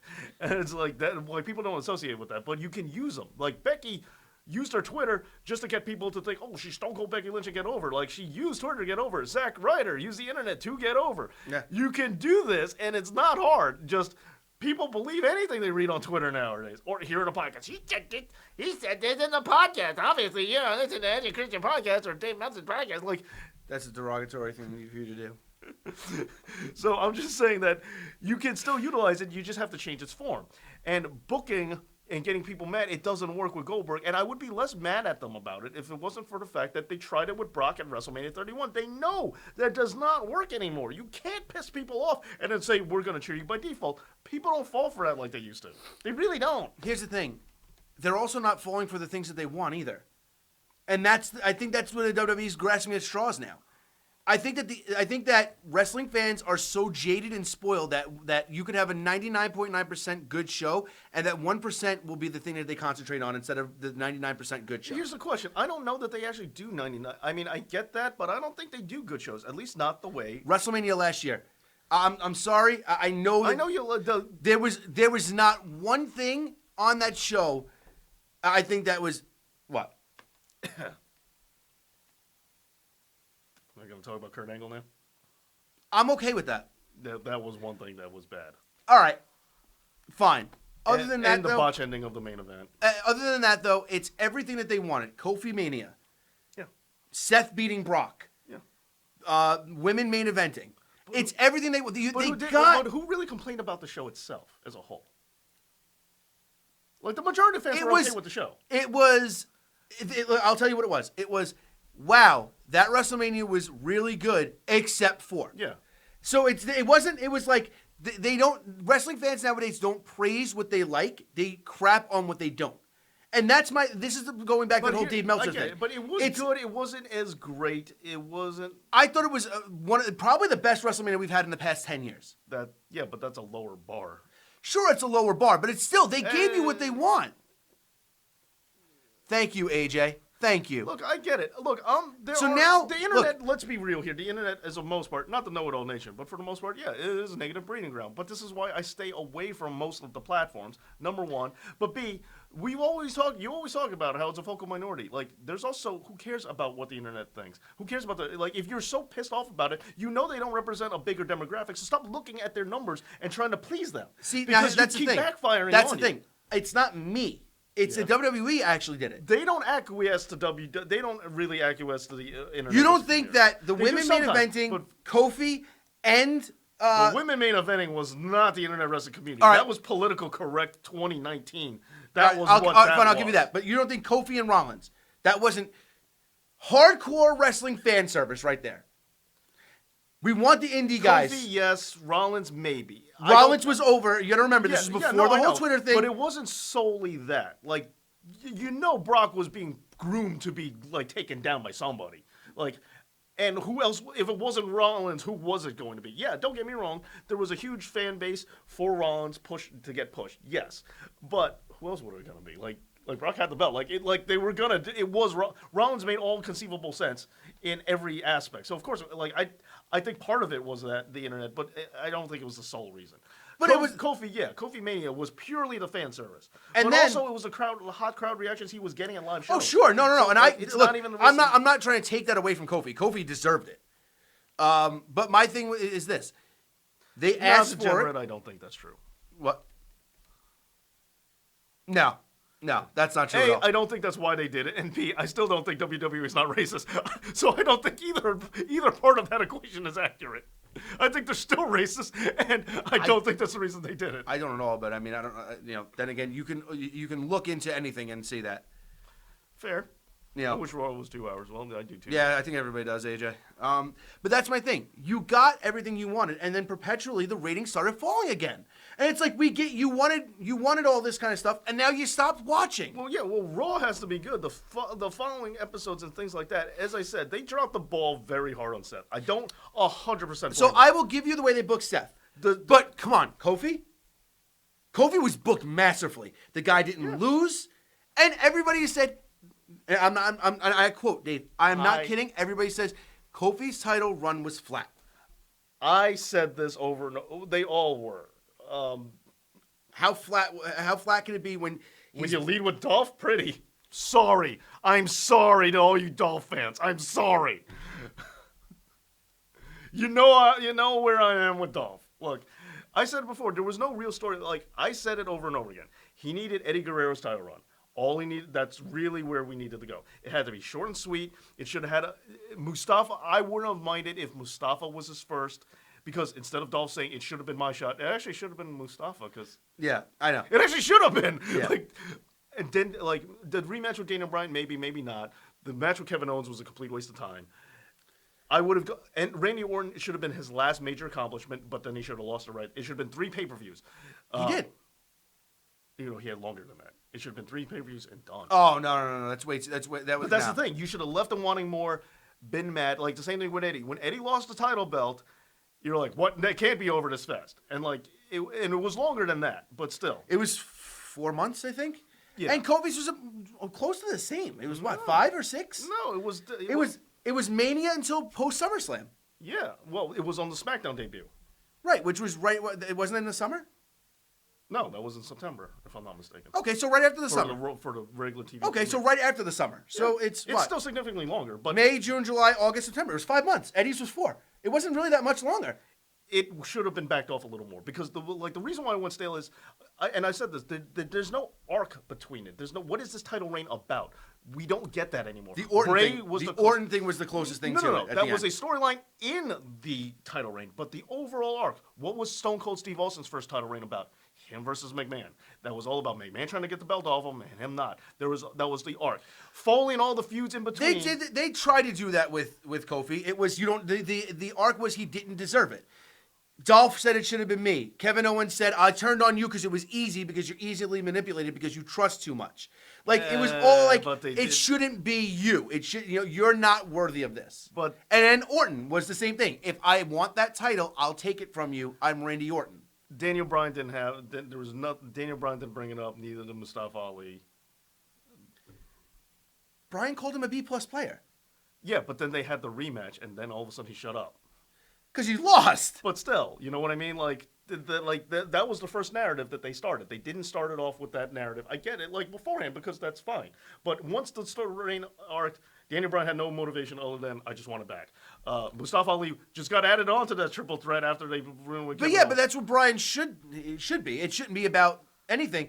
That was my belt. I want it back. It doesn't make a difference about who holds it. No. I can't believe I lost to you. Like, it's real easy to set that page. And it's always about people beating Kofi down. And plus, Kofi looked good in most of his matches. He wasn't the underdog just getting beat and come back behind victory, which is what he needed to be for every single one of them. You should have believed that. You should have believed every title defense he had was going to be his last one. And they never pitched that away. Eddie's was done much better, in my opinion. And that's no fault on Kofi or anything like that. I'm just saying I thought the way they booked Eddie's was slightly better. See, it's just I feel like it was so short. I don't even remember Eddie. Like who? But that's what I wanted. Who did Eddie? Gotta be short. Who did Eddie defend against? Well, they had a lot of matches with JBL. He had a couple of matches. If I'm not mistaken, Kurt Angle and Booker T. Yeah, Kurt Angle, Booker T. Okay, because I honestly I know I was watching. I just don't remember. Yeah, because remember Kurt Angle with the Mania thing? Well, the Kurt Angle at Mania, obviously I remember. And Kurt Angle was full on going, "I'm a better wrestler than you." Oh yeah. Like that was what I wanted, and that was Eddie's first major chunk was, "Can you beat Kurt Angle?" And it's like. And it made a lot of fans go, all right, I don't know, they're close enough. Like, what do you mean you're way better? Whoa, what is this? And it got them invested. Like, that was the whole point. Kofi's storyline was a little flat. I don't think it was completely flat. I thought Rollins was way worse. I think Becky's has been way worse. Yeah. Though they started them off wrong by pairing them together. Yes. And that's an honest mistake. It is. But they should have bailed on it way quicker, number one. And number two, once they hit a certain point, I think they should have ran with it. When Baron Corbin hit end of days on Becky, they should have made that a thing. Yeah, because they showed up SmackDown premiere and it was just Becky made fun of him. I like what she called him, the STD, and I was like, dude, he just hit you like with the end of days like a couple months ago. She did hit him. Yeah, but she didn't. But I mean, no, this is blood feud thing. Like Beth Phoenix getting RKO'd by Randy Orton. That's not like something they're not going to bring up again. Edge just beat the living crap. And Beth is going to bring it up again. And like at Mania, I wouldn't be surprised if Beth after the match, I don't think she will interfere. That's too heely. But at the end of the match, comes down and then hits Orton with something. Like, I think he's going to get something. He's going to get the receipt. Yeah, I agree. Or he has to, like he should. I mean, even if it is during the match, I don't even care if it's like like. Edge is looking like he's ready to win. He hits Orton with a chair in the back. Beth slaps him, turnaround spear. Harry Flynn, Samoa Joe. That's another one. It was just like another placeholder one. Like there was no real solid narrative to it. And I hate authority figures, but that is something that the WWE has gotten comfortable with writing, is having authority figures be the one to set the narrative for championships. You don't deserve this belt and blah, blah, blah. I don't like it. It's boring. But that is one thing I will say that it became easier to write with. I don't like it, though. I think the heel authority figure has been done way too much. Yeah. I also think that one show needs it. Just one show. If it's not NXT Raw, has it. Yeah, but he's not a heel. I don't want heel authority figures. Jack Tunney, way to go. Jack Tunney. When in doubt, the answer is Jack Tunney. I think it's hard for them to set. You can't argue against Jack Tunney. No, I can't. I think Jack Tunney was masterfully done. He showed up when he needed to show up. And that's all you need to do. The heel authority and Regal does too. He shows up when he needs to show up. The problem is the heel authority figure is it doesn't make a lot of sense. Because if you really hated this guy, you would just fire him. Like, that's the problem. Like, there is a hole in the logic. So the Attitude Era and Stone Cold did a very good job, and your boy Vince Russo did work around. I mean, sometimes they were reaching, but they did, like, if you pulled a gun on your boss, I'm pretty sure you're getting perma-fired, like, and arrested. Like, he was fired at that point, though. Yeah, it was a fake gun, but I'm pretty sure you're not getting into the arena. You are getting fired. Like, oh no, you're not getting in the arena. You're getting arrested. Like, but you also, it's a show. It's a TV show. You have to suspend your belief. And I'm saying, but I'm willing to let that go. But when it's like the authority, oh, I hate so and so, it's like, well, why don't you just fire him then? It's like if you really hated him, like you would have. Why don't you? In the wrestling world, they want this weird thing called revenge instead of just firing somebody. I don't understand it. Yeah, it's like So that's the issue I have with it. And I'm not saying it's perfect. I just think that look, it's not necessary. It really isn't. It's hard. It's just I find it to be nearly impossible to book a babyface as a champion anymore. And it's just because I don't think it's done well. It still can, but they're just not doing well. I think that look. Here's the thing. I got an interesting concept. How about trying to do both a babyface and a heel authority face? They did that. They did that. Stephanie McMahon was the face, and Eric Bischoff was the heel. And then and even on the same like they did during the invasion angle with Regal and Foley. Teddy Long was the babyface, and Vicky Guerrero was the heel. Eventually, yes. Yeah. So like they've done it before. It just doesn't fly. Okada's a great babyface champion. That's true too. And when I say that it's hard for to book a babyface champion, I mean WWE. I mean, I say it all the time. Braun could have been, and I mean this is a compliment, could have been the next Hogan. Like, I thought he had the right size, the right vocabulary. Like, kids liked him. He was good enough on the mic. I think he could have been, like, the next Hogan. Like, it's just somebody that's a likable dude. Yeah, I can see that. I think they might have missed the boat on Braun. It's not over for him yet, but I think it is. It's close. He just lost to Sami Zayn. Yeah, but he lost to 3 guys. No one cares. In the end, he had a short, non-memorable title reign with that belt. I don't know. They got to figure something out. Maybe they can save him, but I think they can. I think he's got a chance. I will say this right now. You won't like it, and of course you're not surprised, but I guarantee this will get him over, is if he just showed up and said, Roman Reigns, when do you get to say you're next? I'm next. Let's do this. I don't care. Goldberg, I'm not even remotely scared of you. And just went over and go, oh, no. The fans would pop like there's no tomorrow. Oh, no. I don't disagree with that. I don't disagree with that at all. That would get him to work. It's that would get him to work. Like, you could save him that way. Here's another thing I want to talk to you about that I thought about. Has the Shinsuke Nakamura heel turn run its course? Yes. I'm really ready for him to turn face. Yeah, he's got to turn back. And I think that this is the prime time to do it because it's WrestleMania season. He can, like maybe either Sammy or Braun walk out with the Intercontinental title. Nakamura gets mad. He turns on Sammy, and now his first feud is with Cesaro. Give me that every week. Please give me that every week. And my biggest thing is something that I love it when it happens. They don't do it right anymore. Like, yes, they just did it with Roman Reigns, but I mean do it right and do it well. But when the challenger is there, or like the dominant guy is there, and then the obvious answer to who should challenge him next comes out. Jack Swagger, Rusev made all the sense in the world. It was the perfect.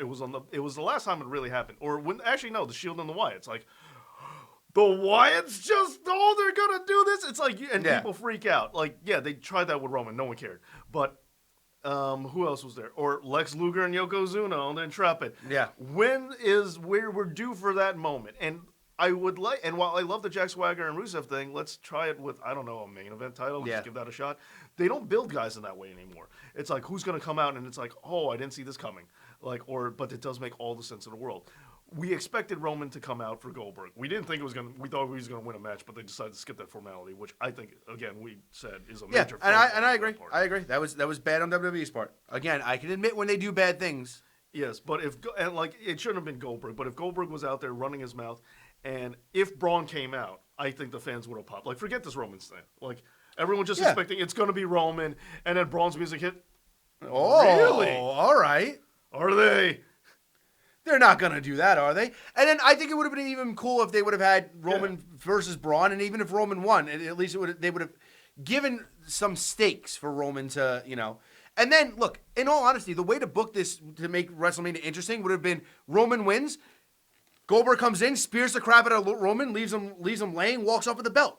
Bam! I'm intrigued now. And also, look, and even if we go down your agenda, because on the and AJ, I am 100%. You're an advocate of authority figures. I am not. In my previous comment, would you say you're an advocate of authority figures? I am definitely not. He said that they're a good plot device for storytelling, and I agree. They're a plot device. As I said earlier, they're an easy plot device. I won't say good. I'll just say easy. They're fairly convenient to have. They're not necessarily good, but it's just. True says, did you write that in caps just because Dave walked out on that match? Beat the traffic. Joe is someone who I think is underutilized. He keeps getting hurt though, man. I know. And he's not hurt right now. Now he's just violating a wellness policy. He also got a concussion falling through a table in a commercial too. He was fine, but he's fine by now. I think they said he could be back for Mania. I just don't think that he's going to do anything. Yeah. Well, look, Joe took a long time for me to warm up to. I was never the biggest Samoa Joe fan. It took a while before I started to like him because he's very inconsistent to me.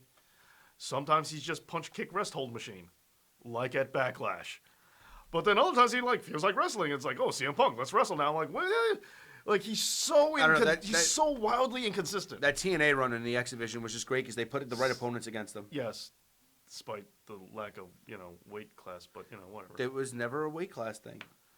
It's the It X wasn't, Division. but There it are was. no limits. Come It was a style. Yeah, sure. Yeah, It's basically what the AEW championship, World Championship is now. Yeah, and my issue is just Samoa Joe, very wildly inconsistent. When he's on, he's on. Dave said this a while ago. WWE should be spinning plates and at least attempting to build the next guy. Yeah, I do agree with that. I think they put too much of their eggs in one basket. They really don't spread out the wealth just to see what happens in case. Right. They got very lucky with Cena that Cena's a guy who just really doesn't get injured. But Roman has already proven that's not true. Roman is vulnerable. He can get injured. He's been injured once, and I mean he had cancer. No, not that. Like when he had his pancreas, the pancreas thing like that. And the only other time I think he ever was out was the wellness policy. Yeah, he's not injury prone. I'm not saying that. Yeah, I'm just saying he's not like Cena, where Cena does not go away. Like one time, Cena got hurt a couple of times, but he's back and then before you know. And then he came back at that Royal Rumble. Right. That's what I'm saying. That was the one time. That was the one time. That pec thing, and he was right back like there was no tomorrow. He had hurt a couple. But he comes right back. He does come back faster than just about. Yeah, that's what I'm saying. Like they got pretty lucky where you're not, and I think they're used to that. They think just everybody's like that. I know. Well, it's like no, they're not. Like EWS, I said that after Monday night, I don't need anything else to sell me on Brock versus Drew. Drew laying him out that 3 times. Brock literally yelling at him, "Pick up the belt." Like, that whole thing was perfect. It was exactly what I needed. I don't need anything. Yes, Cena no sells real. It's true. I'm okay with the look. I like the hype at the Rumble was big. I like Drew McIntyre. I don't know that he's going to AJ Envoy, yes. I don't know that he's going to be the guy, but yeah. I think he's got a better chance. I don't think he's going to be the guy. I don't think that. Like I said, we said it. Brock is going to win it again. Like. Brock is going to win one of those 2 belts again. This absolutely. Is not the last time we've seen Brock winning it. I think that this was right back to the way it was. I think he's going to go back to SmackDown after this is over. I don't know if he can because of Paulie. They did it the first time. Yeah, but that was only because to pop the rating. But with Paulie controlling Raw, air quotes, with Paulie allegedly writing for Raw, he can't be like you're not. What are you going to do? Make him go back and forth between both shows? They don't want to do that to somebody. They want to keep you on one. So they can't. So and especially since Raw is sometimes running house shows during SmackDowns, which I think is stupid. Yeah, but they don't need Paul to book the house show. Yeah, but they want you there. JR used to book the house shows. Yeah, but it's not. You know what I mean? Like, I'm just saying. Like, they brought Brock over to pop the rating for SmackDown, but just to win the belt, bring him back just to make life easier for Paulie. They're not going to shop him around that much. They could. I mean, yeah, I would say could. I would say put him back to SmackDown seems very obvious, but because of that is the one thing I don't think they will do. Is the reason why. Unless they take Paulie off Raw. Honestly, I think that they should just have him go and write SmackDown. I think he'd be so much better suited for that show. The young talent on that show that he can get over, putting his little magic on. Who? Oh, you're talking about Heyman. I'm like, yeah. Brock get over? Oh, no. Me not understand. No. Brock get someone over? No, I'm talking about Paul writing SmackDown. All right, that makes way more sense now. Yes. I'm talking about Paul writing SmackDown. Damn. Old SmackDown, Fox SmackDown. That's not what Fox wants. Fox don't want that. Fox wants them to build new stars. Fox does, but... That's what I'm saying. And but not that way. That's what Heyman's good at doing. Not that way. They want that sportsy Fox thing. I don't like this Fox SmackDown. I know you don't. It's worse than Raw. I think Raw's just so long, it just makes it worse, just by default. Well, that doesn't help, but... No. It hurts it for me. It's really difficult for me to sit through a 3-hour episode of Raw. Drew is a good main event opponent. I like Drew. I don't get it twisted, but I don't see him as a long, viable face of the company. It's not even that. The WWE's so thin at the top right now. And it's because they invested so much time in put their eggs in one basket. They had the talent. Kevin Owens could be a solid main eventer. Absolutely. He's Samoa not being Joe booked like could one. have been a Samoa main eventer. He's not being booked like right, one. and they never have been. But they never kept the plate spinning. Like, Well, Owens was, and then but then lost they the belt, stopped. and But then that they was stopped. it. Yeah. It was, but it's the same thing for so many guys. They could have been, and that's the other reason. And you gotta acknowledge that's a major reason why people have a problem with Goldberg having the belt is because he didn't have to be that guy. Like there are other. You're right. guys, he didn't have to, but but by that same point, like I said, and forget Cena. outside of Cena, who else was there? But forget about Cena because this is going for a very very specific objective. For me, it ain't work like that. If your goal was to get Roman the belt and get the fans to like it, this was not the way to do it. There are other ways to do it. Personally, I've said it over and over again. I wish Roman would just bitch more about things, like go on WWE and like even if he said like, look, I don't want to keep putting me in this position, but they keep putting me in. He goes, you think I like getting booed? I get it. Believe me, sometimes I'm sick of being in the main event. I mean, and if he said that on Twitter or on podcasts, like people would say, really? Well, he did come out and say that he wanted to face Bray. That's not what I'm saying. I'm just saying, like, he was like, Bray's earned it. He's worked there. But if he really says, I'm tired of being in the main event. Sometimes I'd like to leave the show early. I get it. And there are times I screw up, but yet they still push me anyway, which I think is weird. Like, if he complained about stuff like that, people might say, all right, this really isn't his fault. And if also, I've said it too, he should really just, like, chain and technical wrestle. I think he's physically capable of doing it. And they're not going to fire him for it. It's not like, hey, whoa, what the hell are you doing? They're not going to fire him. Like, they're not going to not push him. And if he did, the fans are like, all right, he's stepping up his game. And then if they stop pushing him and say, see, I started wrestling and they de-pushed me. You think I want to do just 3 moves? No, I would like to do other things. I'm capable of it. I actually studied wrestling. Like, and he just like complain about it. Then WWE is either stuck push him or don't push him. And if they don't push him, he gets to bitch about it, and then the fans will get on his side. And if they do push him, well, at least they're pushing someone who's doing the things that the fans want. Isn't that kind of what they did now, though? Like, they didn't push him this whole time. He's not technically wrestling, so... I'm not saying the technical part, but I'm saying they saddled him with the Baron Corbin feud for 6 months. Really hurt him more than it helped him.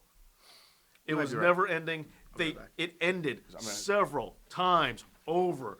The feud was done. It did. I'll give you that. But even still, what the hell else did they have for either of them to do? Baron Corbin. That's horrible. Baron Corbin could be picking up trash or taking taking tickets. He was perfectly capable of doing those things. I think they could have given him a nice ball and see if he could bounce it.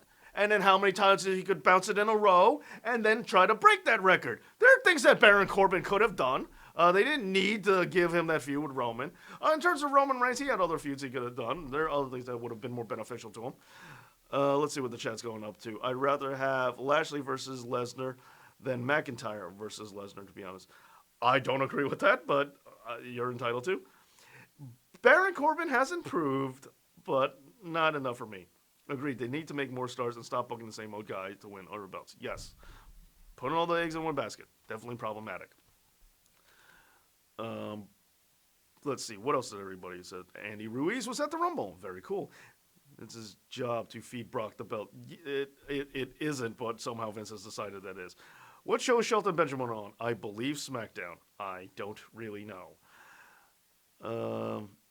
Like I said, I like Drew. It's just I don't think he's the face of the company. As I said, Braun was the guy because he had the right size, he had the right look, he has the right mic skills, and they were pushing him the right way. Best wrestling feud in history. He's not really a wrestler, but I would say Austin versus McMahon. McMahon's not really a wrestler, but it's probably it's the biggest money making one. It's the big one. Shelton's on Raw? No kidding. I did not know that. Braun has the it factor. He absolutely does. Braun was the guy. Braun could have been the dude for sure. It's Velveteen Dream is another answer. Could we get heel Drew versus Owens for the title at Mania? No. Like next year? Not this year. This year's not happening. Maybe next year. Okay. Where else are we? Thank you for the thumbs up, guys, by the way. Gargano? What about Gargano? I like Gargano, but he is not going to be carrying WWE. I'm sorry. It's just not going to happen.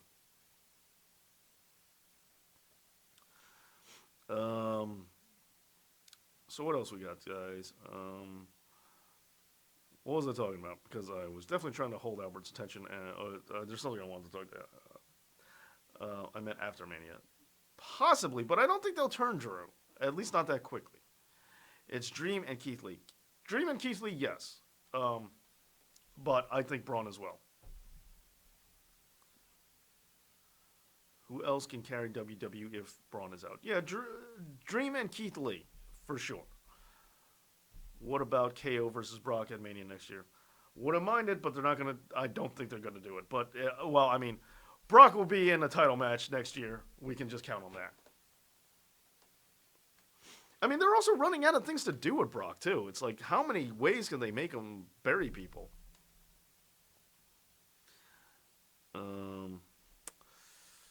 Who else arguably can be up there for main eventing up? I always think he gets overlooked, but I think Big E, like Kofi Mania was great, but not for nothing. I really think Big E could be a main eventer that they just aren't doing, and you know, it's whatever. What about KO? But yeah, Big E is some guy I think a lot of people sleep on, but I really do see him as a bona fide main eventer. Sorry if done right, Lashley versus Brock could be decent, Dave. No, it could be. The match itself could be good, but I've said this all the time. TNA booked Bobby Lashley way better than WWE could ever dream of. WWE just doesn't know how to can book it. The match would be all right, but it ain't going to be but like the title match, it's going to be boring. Like it doesn't work. Lesnar can't carry Bobby Lashley through his weaknesses, and Bobby Lashley can't carry Brock through his. And they're both older, and while they still look great, but WWE is not going to know how to book Bobby Lashley in that way either. Xavier Woods is funny, but I don't see him as a main eventer, not like Big E. They do use Brock to bury talent. They do. Xavier Woods is great too. Yeah, he absolutely is, no doubt. TNA Langley was vicious. Lashley was vicious. Yeah, TNA Lashley was perfect. Like, that was the best Bobby Lashley ever got booked. Shelton Benjamin in 05 was kind of like, no, he was good. Shelton Benjamin was good in 2005 and 2005. You're missing that. Shelton Benjamin was capable of doing more than just punching and kicking and occasionally jumping. Shelton Benjamin could wrestle. Our Minnesota stretching crew knew amateur wrestling. Shelton Benjamin, good. Shelton Benjamin's still good. All right, let's see what else we got here. There's thoughts. Well, people bring it up. I'm going to say it. Love it. That's right. Samurai Productions. Me and you, buddy. What were we talking about before you left? Corbin. Yeah, I acknowledge that Corbin does improve. But the thing was, it wasn't 100% 50-50 booking, because Roman, I would say, did come out significantly on top. He did. But Corbin did get his... He got a little bit more than he should have. Yeah. But they should have, I don't need this Nakamura feud, bad Nakamura, but a Roman Nakamura feud could have been something that we could have done. Especially because of the, I was the last guy that eliminated you in the Rumble. I cost you everything. Just something. Nakamura was a possibility. And again, they could, like, Sami Zayn's not a bad one. If he's the critic of the critics, he could have laid into Roman a lot. Yeah. And it's like nobody's expecting, and sadly, nobody's expecting either of these guys to win at this point. But if he did and put them over, it wouldn't have been the worst thing in the world. I think they put over Eric Rowan. They didn't capitalize on that. That's their bad. That's their bad. Because they had to undo it the next week. The next pay-per-view. Because, I know Luke Harper was the one who took the pin, but nonetheless, it didn't help. No, it didn't. And now, look, his spider got squashed. But there were guys on SmackDown that they could have utilized Roman for. Nakamura, I think, is one of them. Especially because I would have loved to see what Nakamura could have gotten out of Reigns. It would have been interesting. And Cesaro, too. And I also feel a feud with The Miz was kind of overlooked. They already did that, though. I'm tired of seeing that rehash, though. And The Miz was a face for the majority of the time. That's the thing. The WWE It would have hurt Roman, too. Like, who are the WWE's top heels right now? I know. This is what I'm talking about. It's Brock. Okay, and fine. Bray. Who are their top full-time heels? It's Brock and Bray. It's Bray. Right. And it's like, sure he is. Like, that's it. Yeah, I know. That's bad. Yeah. Who's the top face right now? No one. I mean, you can argue right now it's McIntyre. Yeah, you could argue. It's not right, but yeah, fine. Yeah, That's the argument you can why not? make. Yeah, sure. I mean, you can say that the WWE has a top heel in It's Rollins, somehow- except he's in the tag division. Yeah, I was gonna say the top face is somehow still AJ Styles and Daniel Bryan. They're not really, but they might as well be. I mean, AJ is one of their top heels who's in a mid-card program. Daniel Bryan's one of their top faces who's in a mid-card program. Right. And I get it. Look, not everybody can be in the main event. But remember during the Attitude Era when everything felt like a main event. 7 different matches could have been the main event? Because, well, the issue is they take their former main event guys, their top 10 talent, and when they're not there, they have them feud with mid-card guys. And you could do that to elevate mid-card guys, but you can't do it with everybody. Right. It's like AJ and Daniel Bryan should be feuding with each other when they're not feuding for the title. Right, exactly. You know, like, when Austin didn't have the belt, he was still screwing around with other main event guys. Right. You know, it's like, hey, you and Which Kane, is a very rare time right. where he didn't have or the belt. Rock didn't have the belt. He was still like, after he went to the main event, he was still feuding with other main eventers. Right. You know, he never went back down. Like, okay, he did that. He did occasionally go back down when it was like Billy Gunn announced. No, but we'll see how that went. Yeah, but that was every once in a blue moon. Right. And that was to try to elevate younger guys. Right.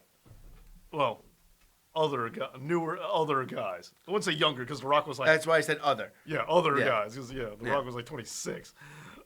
Drew should change to his 2010 theme. Drew actually said that he liked it, but he loves his theme song now. He's like, it gets me charged up and ready to go to battle. I'm indifferent. But yes, these guys should have been feuding with each other. Hawkins and Ryder did say that they wanted to change theirs back to their old one. Corbin has improved as well. He's another guy who has been getting, I think, better. He's doing a better job of getting actual heel heat for a change. Yeah, he is. He was, but he's cooled down a lot. I think the Roman feud hurt him too. I think that it was just they booked it too long. I think that if they would have been a month or even 2 less, it would have been so much better. But here's a question: even regardless of that, who gets over for that feud? First of all, the Corbin having his like court of random mid carders, like most of the time Dolph, and sometimes Dolph, sometimes not Dolph, just being his lackeys that show up every once in a blue. And Bobby Roode in the Revival. Like it's one thing if they were like his King's Court, if they did that, but they did it. It's just occasionally, hey, remember we kind of. Well, Dolph they did towards the end. But Bobby was also in and out because of the injury. And for some reason, the Revival just disappeared. Actually, not for some reason. They bitched about their contracts and said they don't want to re-sign again. Forget that, because they tried it. Orton had the Revival, too. Yeah. Like, not the Singh brothers, but like the Singh brothers, or J&J Security. Like, a full-on, dedicated, smaller tag act to be as... I'm not saying I wanted this, but if they did this, I think that would be one thing. But Corbin doesn't do a lot of things on his own. And it's just, he has sometimes friends and sometimes don't. It's like, hey, didn't I turn on you, Dolph Ziggler? Shut up, we're friends again. Shut up. Did he turn on Dolph? Yeah, when they were like, remember when it was like the super faction of evil, they kicked Dolph out? And then Dolph was still bad. He did like, remember that when they were on Raw? It was either Baron Corbin. That was McIntyre. And McIntyre and Dolph. And then they kicked Dolph out. Right, and they got Lashley. Right. And they just pretend, and it's like, now it's like, okay. hey, no, we're friends You're again, right. remember? You're right. And it's like, okay, yeah, it's like, all right. And Mustafa Ali, they dropped the ball on him. Like, he had a lot of momentum, and they just did nothing with him. Well, I think all these little glitch things are him, so hopefully that means he's going to come back to a renewed Too little, push. too late. It's not. It's never too late. That guy, it's too late. That guy had a sliver. Look, like Mustafa Ali, it's a strike when the iron's hot again. It's like Kofi Kingston. If you had given him the belt at any other time, it wouldn't have worked. That was the one time in the one specific circumstance that Kofi was a main event WWE champion. If Randy didn't call him stupid, he was there at that point. Other than that, it wasn't. He was never a main event guy. That was the moment that it took. It was the right time. And if they didn't give him the belt then and there, they screwed up and they were never getting that match again. Mustafa Ali's in the same way. Mustafa Ali caught fire by accident. Maybe not accident. They were pushing him, but I think he got over more than they expected. Yeah, I think that now they're gonna. And it's the same thing like Ryback.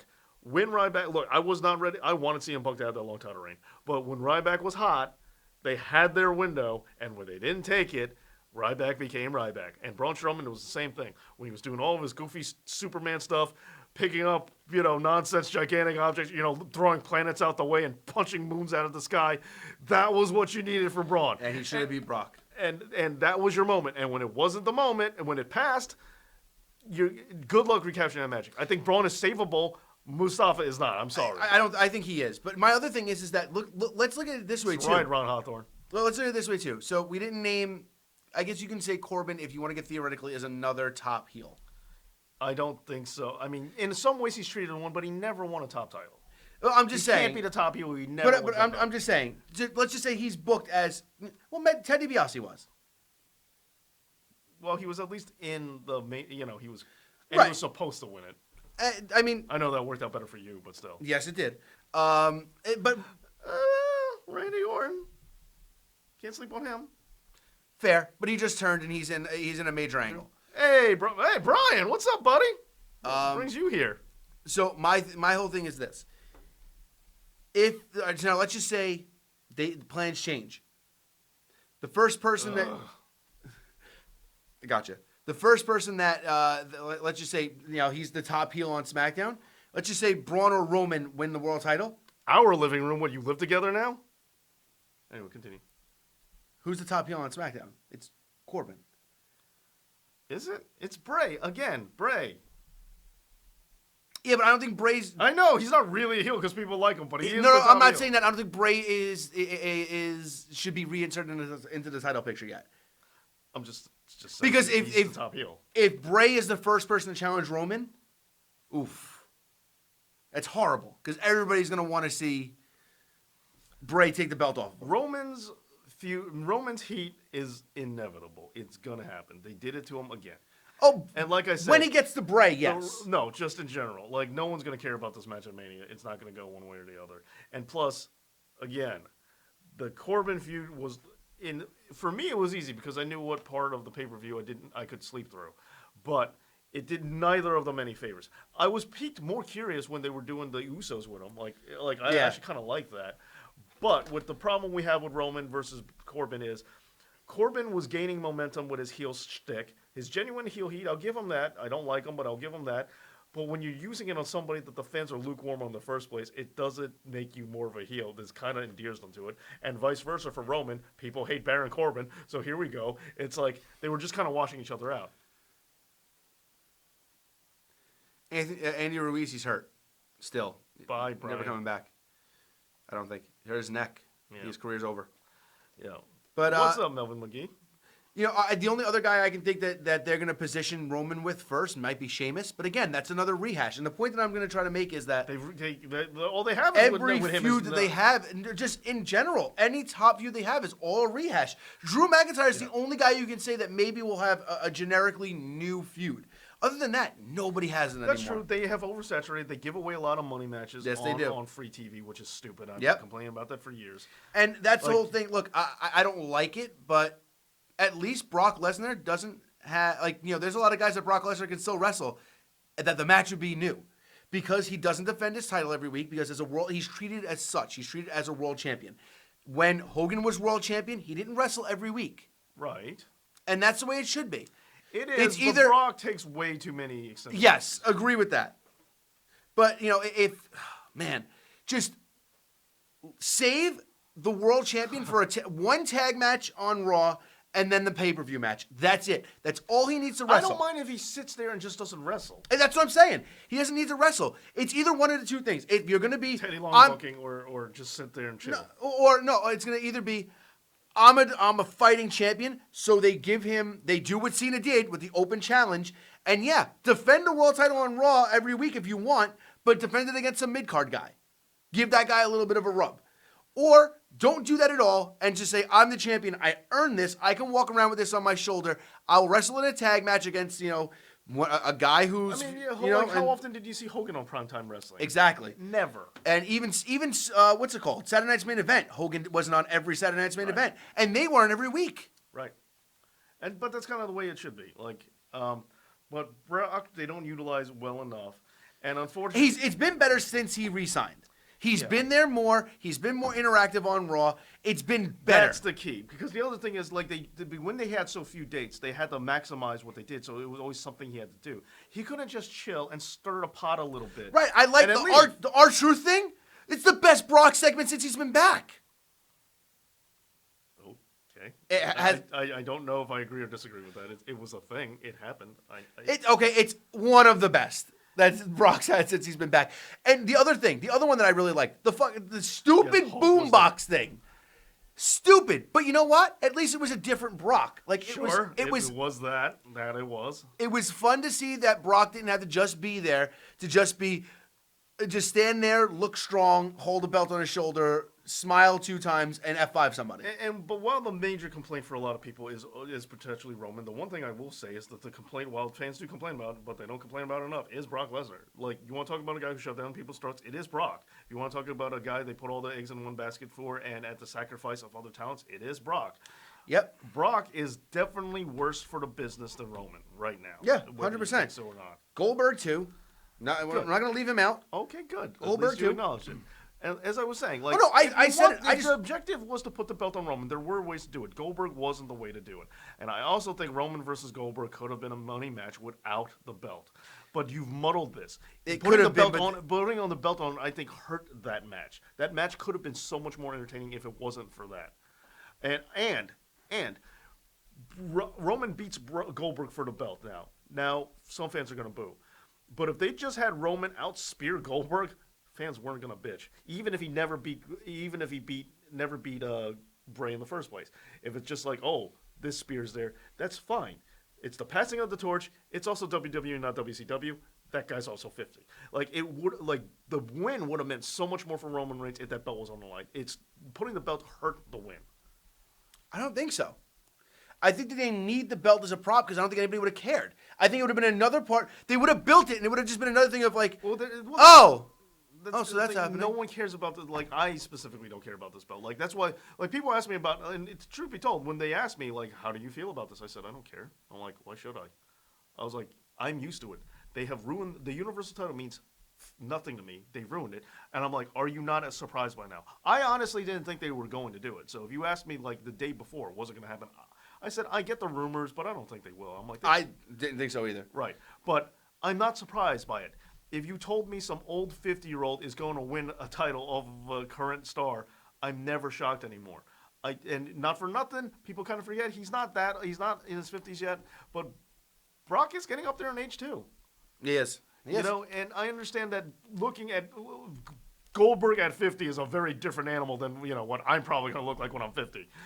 Look, don't get me wrong. Goldberg looked like $1 million. He just doesn't wrestle like it. Right. And he never has. No. It's not like he just doesn't do it now. He never has. Right. And here's and so it's just my issue with it is that it just wasn't that the belt means nothing to me. I expect them to do this and so, like, and I know for some people that belt means something, but for me it doesn't. Like, saying it's a prop, I don't think it matters because it didn't do anything. The only thing it did was take away from Bray. Were fans going to be pissed about that? Yes. So just leave it out of the equation. Why muddle that up? Because you don't save Roman by clogging up the works. You could have, and if your goal was to put it, yes, number one goal, if you were going to put it on Roman, you want him to be over, do not put it on the Fiend, which should have been your number one objective. Stupidest decision they made. But if you did, the way to get it off of Bray, I would have just not even bothered. I would have done it a while ago. Bray, like, they won't do this anymore about the guy just getting rid of the title. I think you should have stripped him of it. Like, he did something so messed up, they just took it off of him. Unfortunately, yes, I understand that requires an authority figure to do. Yep. But, you know, Vince McMahon could have came out on high. And plus, if Bray came out and did some, like, weird stuff to Vince, that could have gotten a good pop. Like when Kevin Owens headbutted him. Yeah. He doesn't have to do that. You know, he doesn't have to hard way Vince. I'm not saying that. But if Vince just came out, if Bray just kept getting more evil and shutting down rosters and injuring people, and then Vince comes out, okay, and is scared to put him over, and Bray, like, eats him or something. I don't even care if he just mandible claws him. Right, and Vince just says, a little something more. And then Vince just takes, that's it, I'm taking the belt off of it, get out of here. And, you know, and you're suspended and whatever. That would have been an easy way to take the strap off him. And then you free it up. And don't even put it on Reigns right away. Let somebody else win it for Reigns to get to it. Look, like I said, the biggest, the most harm they did was putting that belt on him in the first place. It is, but and I said that you got to remember. I said this before, and I said this originally. I told you, they never should, and it was also way too soon. Way too soon. I said it from the beginning. Yeah. And look, that's what everybody. And now remember, everybody also said that they killed Bray Wyatt with that Hell in a Cell finish, which was that didn't help. They didn't destroy him because he clearly had enough momentum to sustain it. But it was, and not only that, it was towards a larger story. But it didn't help. It became part of a larger story. It wasn't supposed to be. I think it was booked to be that way. I think it was supposed to be booked that they were going to acknowledge the Fiend's popularity and then take the title shot away from him. And it's like, okay, he didn't really lose. He didn't lose. The referee stopped it, so he lost, but he didn't lose. Therefore, we don't have to keep him in the main event. That way, we acknowledge his presence in the main event, but we don't give him the belt. I think it was their actual goal to do that. See, like when Vader in WCW would get to the main event, but he's too wild or something, gets suspended, and that would prevent him from doing it, like getting for like it was the Vader treatment. See, Samurai Productions, Jess. The thing you're missing is that yes, I get it. They're not gonna have those guys to, I think they're there roll now. out. That's what I was saying earlier, like with Miz and Morrison and Kane and Daniel Bryan. It's like Edge and Randy Orton. Like, these are things no one cared about. No one pops for this. It's like, they're getting back together. It's like, this is not the reunion of the NWO. This is not something people pop for. But the point they're they said already running out of nostalgia. They haven't built current stars to replace the old ones. They have no. But Samurai Productions, you said they don't have faith in their stars. They don't have them. That's the problem. They don't have stars. Velveteen Dream, Keith Lee, Braun Strowman. I think right. All of them. Those three are fine. Great. And I'll even give you They've Drew. done more with less. Maybe Drew can get up there too. Maybe Drew could be a perma main eventer. I like Drew, but I do not think he's a long, sustainable face of the company. I said maybe. I won't say maybe. It's a flat out no. But like outside of that, Bray is the only other guy that I can think of that has enough popularity to sustain, and obviously Roman.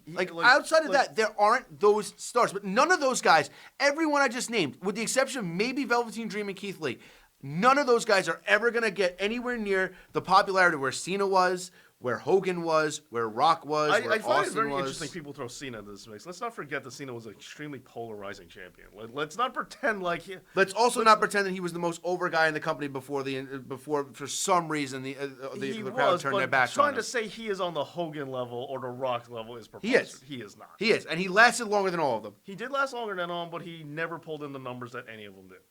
That's also not indicative of John Cena. That's indicative of the wrestling business being ratings or merch down. Or whatever. He never. He's got to be one of the top merch sellers in WWE. No. He is technically speaking, all time collaborated the #1 merchandise. Well, then there you go. So WWE. how are you going to say he didn't pull in enough merch? Because he never had 1 year as successful as anybody else on the list.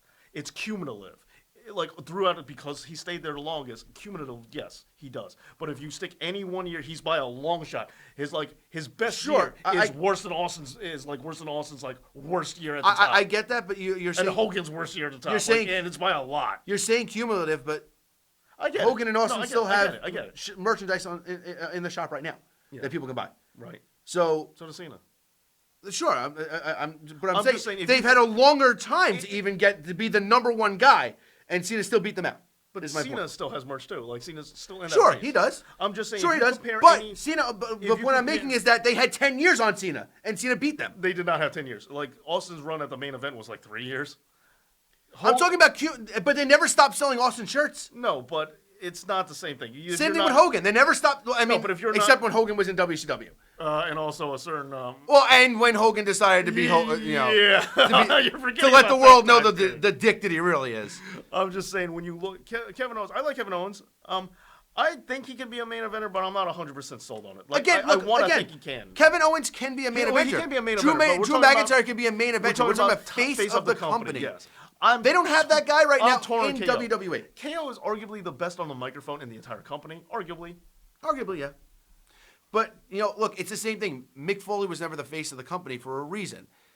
There's a look that they want. And Owens just doesn't have that look. He doesn't have that Vince look. No, he doesn't. And he wasn't the face, but he was more. I think he represented the company more than you're willing to give him credit for. He was on the Chef Boyardee commercials. Oh, no. He is arguably the most famous wrestling match of all time. Oh, no. I'm not saying that, but he was never the... He was never the guy, but he was number 3. Sure.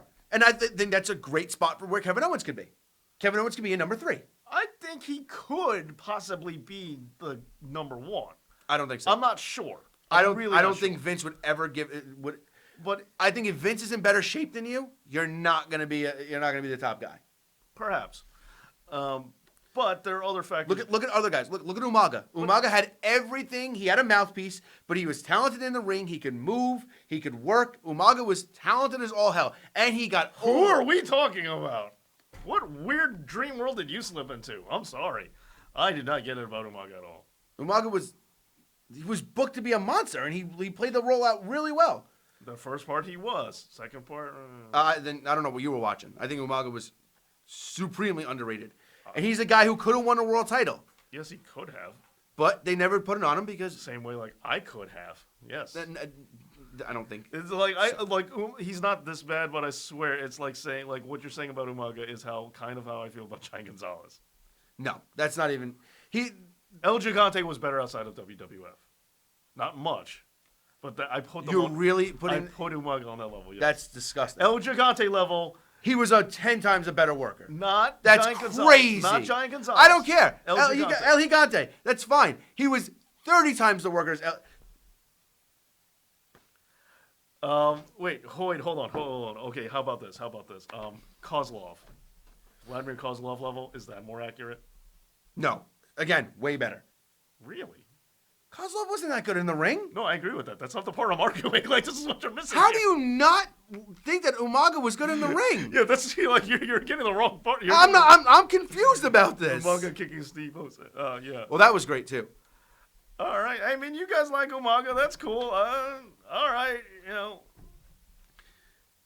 He was big. He could move. He didn't botch. Like he looked devastating. Everything he did looked real. He was good. Because, like, the way you're making it sound, you make him sound like Haku. And you're going to nod your head going, yeah, I think that's about right. A bigger version of Haku. But, no, Haku was just... Kozlov should face Rusev. What is he doing right now? Rusev? No, well, him too, but, yeah, Vladimir Kozlov. So, Kozlov, as far as I know, the last time I saw him, he's like a bodybuilder now. He's gigantic. He looks humongous. There you go. More of a reason why it's a fair comparison. Yeah, fine. Give me his equivalent. Where's Umaga on your list? Give me in ring wise, just in general. Like who like give Where's the what level is Umaga at? I mean, because I just told you where I think he's at. Yeah, no, he's way higher than that on my. I think he's like a free. I thought he was like and I'm not trying to speak ill of the man. I'm talking about the the character and all that stuff like that. I'm just trying to say like I thought he was on the level of like he was like a sideshow act. No, I don't think so. I think he could have been a main eventer if they would have made it work the right way. I think he was. Well, then give me someone equivalent. Give me someone that you would say is like on that level. Close enough. WWE run, just specifically his WWE run, Vader.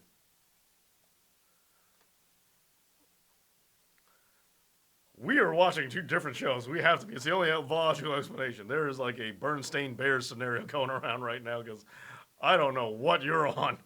I get you're talking about his specific WWE run. Yeah, just his WWE run. All right, Harry Flynn, you win. It's not fair. Who's on his level? He's right. That's not right. That's correct. That's absolutely untrue. He's correct. And no, he's better than Otis too. Otis is a good character. That's what he's got going for him. He's a sideshow. He's the sideshow. 100% he's the sideshow. I can't wait until Otis looks like he's going to be the breakout star of this team, and Tucker's going to turn on him and become like a much bigger guy. That's where I thought it was going. I really don't think so anymore. No, not right now. No, I'm talking about in the future. No, I don't think it will. You don't think that not over this feud? No. I'm talking about way in the future. I'm talking about like they're going to be a team for like a year or two. Like you know what I mean? I think they'll get pushed to main event before that happens. Like I think that'll happen on main event. I think that'll happen on an episode of Velocity that no one will watch. Maybe. I don't know. I think that I think that eventually Tucker's going to turn on him. I think he'll be the biggest star too. It's normal WWE understanding, but I really think they'll they'll get ascension before that happens. Like fired? They're acute. Off TV forever and then fired. It's like they're a cute act, but it's not going to last forever. No, it's not, and that's why WWE will lose steam in it before they decide to big cast and end zone them. Like they're not. I don't think they'll get to that point. I could be wrong. And, I'm not trying to knock them or anything. Somebody called Tucker Big Cast 2.0. Yeah. I don't think they'll get... That's my point. I don't think they'll get to that point. WWE will lose interest in them. And I kind of feel like after this feud, there's not many left. Once this Dolph thing wraps up, they might stop paying attention to them. Maybe. And it's like, oh, crap, they're still here? And then they're just going to be... It's like saying... Oh, like the Revival, they're going to split up. Like, maybe they won't because WWE just kind of forgot they were there, or is intentionally keeping them in the closet. Like, that's what I think will happen to Heavy Machinery before anything else happens. See, Jeff Scroll, that's not true. Cena was pushed because the audience wanted him. He was over. And then the WWE just... He also has several major attributes that people don't acknowledge. He's good on the microphone. Like, he's really good on the microphone. He is. He looks like $1 million. He's got a weird superhero action figure, like if you want to tell me he's on the gas, I wouldn't be surprised. He's a much better wrestler than anybody ever gives him credit for. Better wrestler. I don't know about much better, but he is a Fine. better wrestler. He's a better wrestler than He's anybody a little ever gives him. sloppy. And look, that's the thing. Everybody even says it. I give the credit that he is better than people give him credit. And he tries. He's but just he not... does have issues. He's a little sloppy, and this is a personal not thing. a little. And this is a personal thing that some people don't like and some people don't care about. But he's way too loud. Like, he needs to shut up in the ring sometimes. He calls out stuff way too much. I know. Some people don't mind that. Workers in the business, some people like that going. There's some workers in independent shows who work it into their gimmick. There have been some indie guys who go, "Oh, I forgot a move. Try it again," and will shout it out loud that the people in the front row hear it. Magic does that. It's and it's funny. Some people work in act, some people don't. It depends on how you feel about it. But it's but I personally think Cena's calling out. It kind of removes the starch from it. It's all right, ducking the clothesline. Well, now I know you're gonna do it. Now you just kind of took it away from me. Yeah. And when I can hear it at home, I just imagine if you're in the show, but I'm I can hear from here, man. It's dude, shut up sometimes. Yeah, come on. So that was the whole Brock thing. Pick up the belt. Right, yes. But you know what? I didn't mind that too much. That was Brock just doing best for business. And I appreciate that Brock actually wanted to put somebody else over. Harry Flynn says Umaga and Nakamura now. I know he said Shinsuke. I just said Nakamura. By the way, I just want to point out, I'm very surprised that Nakamura never got his name shortened to just Nakamura. I was just expecting that to happen, and it never did. I'll give him that. Okay, so that's where you're at? Yeah. Main event level at one point, went down to the Intercontinental level. Yeah, exactly where he was. Yeah, not to me. Yeah. It was the same thing with Vader, too. He was a main eventer when he first came in. Same thing with Umaga, and then he cooled down. I get it, but there's... I just don't think he's that good. I just don't think you're giving Umaga enough or credit Shin. for his Yeah, work. yeah, just Shin. Yeah, that could be it. I can just imagine when he throws a kick and Michael Cole's like, Shin, hitting him with his shin. Right. Ugh. I don't even hate Michael Cole. It's just a Michael Cole thing. I said, I expected that they couldn't say it because they changed the name, but I really thought, and Michael Cole really didn't announce it very much, but I really was waiting for it because I thought for sure we are going to get boom, out of nowhere. That call was going to get made. And I said it before Nakamura even signed. Imagine. I said it to my friends. We were sitting around, we were just watching New Japan. This was before there was even rumors that he was going. I said, how long do you think it takes before we hear Michael Cole say, if he ever went to WWE? And I think I said, this will never happen, but if he did, how long is it going to take until Michael Cole says, boom, out of nowhere? And then my one friend said, 2 weeks, because the first time he's going to mess up and call it a Shining Wizard. Yeah. That's my friend Chucky. That's fair. They did that. Oh, it was recently. Somebody hit a move that so obviously had a name, and he just. I'm waiting for him to retire. The rumors of him retiring has been forever. Well, they moved him to SmackDown to try to find his replacement, and then I don't think they have yet. Which I don't understand. It's Tom Phillips. I don't know why. Now I'm glad he's back on, but when he was off air for a while, I'm like, why didn't they just have Tom Phillips do it? I like Tom Phillips. So do I. I don't think he's. I don't know. He's not great, but he's good. Tom Phillips and Corey Grace, I think, can work a program. Sure. And play-by-play, if it worked out better, Mauro Ranallo, but, I know that can't happen, but, that was the dude. Mauro Ranallo was the guy. Yeah, but Mauro has too many outside projects. I know. A fragile ego. I know. But Mauro was the guy. He is one of my favorite play-by-plays of all time. Not number one. Look, I like Mauro, but, man, he's starting to grate on me a little bit. I get it. The pop culture references, when Nigel and Beth, who are both paid to do analysis, are trying to do analysis, and then he's got to get his pop culture references in. Yeah, it's a little too much. No, it's a little bit too much. To me, a three-man booth is too much no matter what. Sure it is. It doesn't matter. Sure it is. But he's sitting there and dominating a three-man booth. You're supposed to lay back just a smidge. He's got to dial it back just this much. I think him being sensitive to the criticism, okay, that was a little much. But I will say, you're the play-by-play. You're supposed to be the main voice. I'm okay with Main, sure. No. Not the only.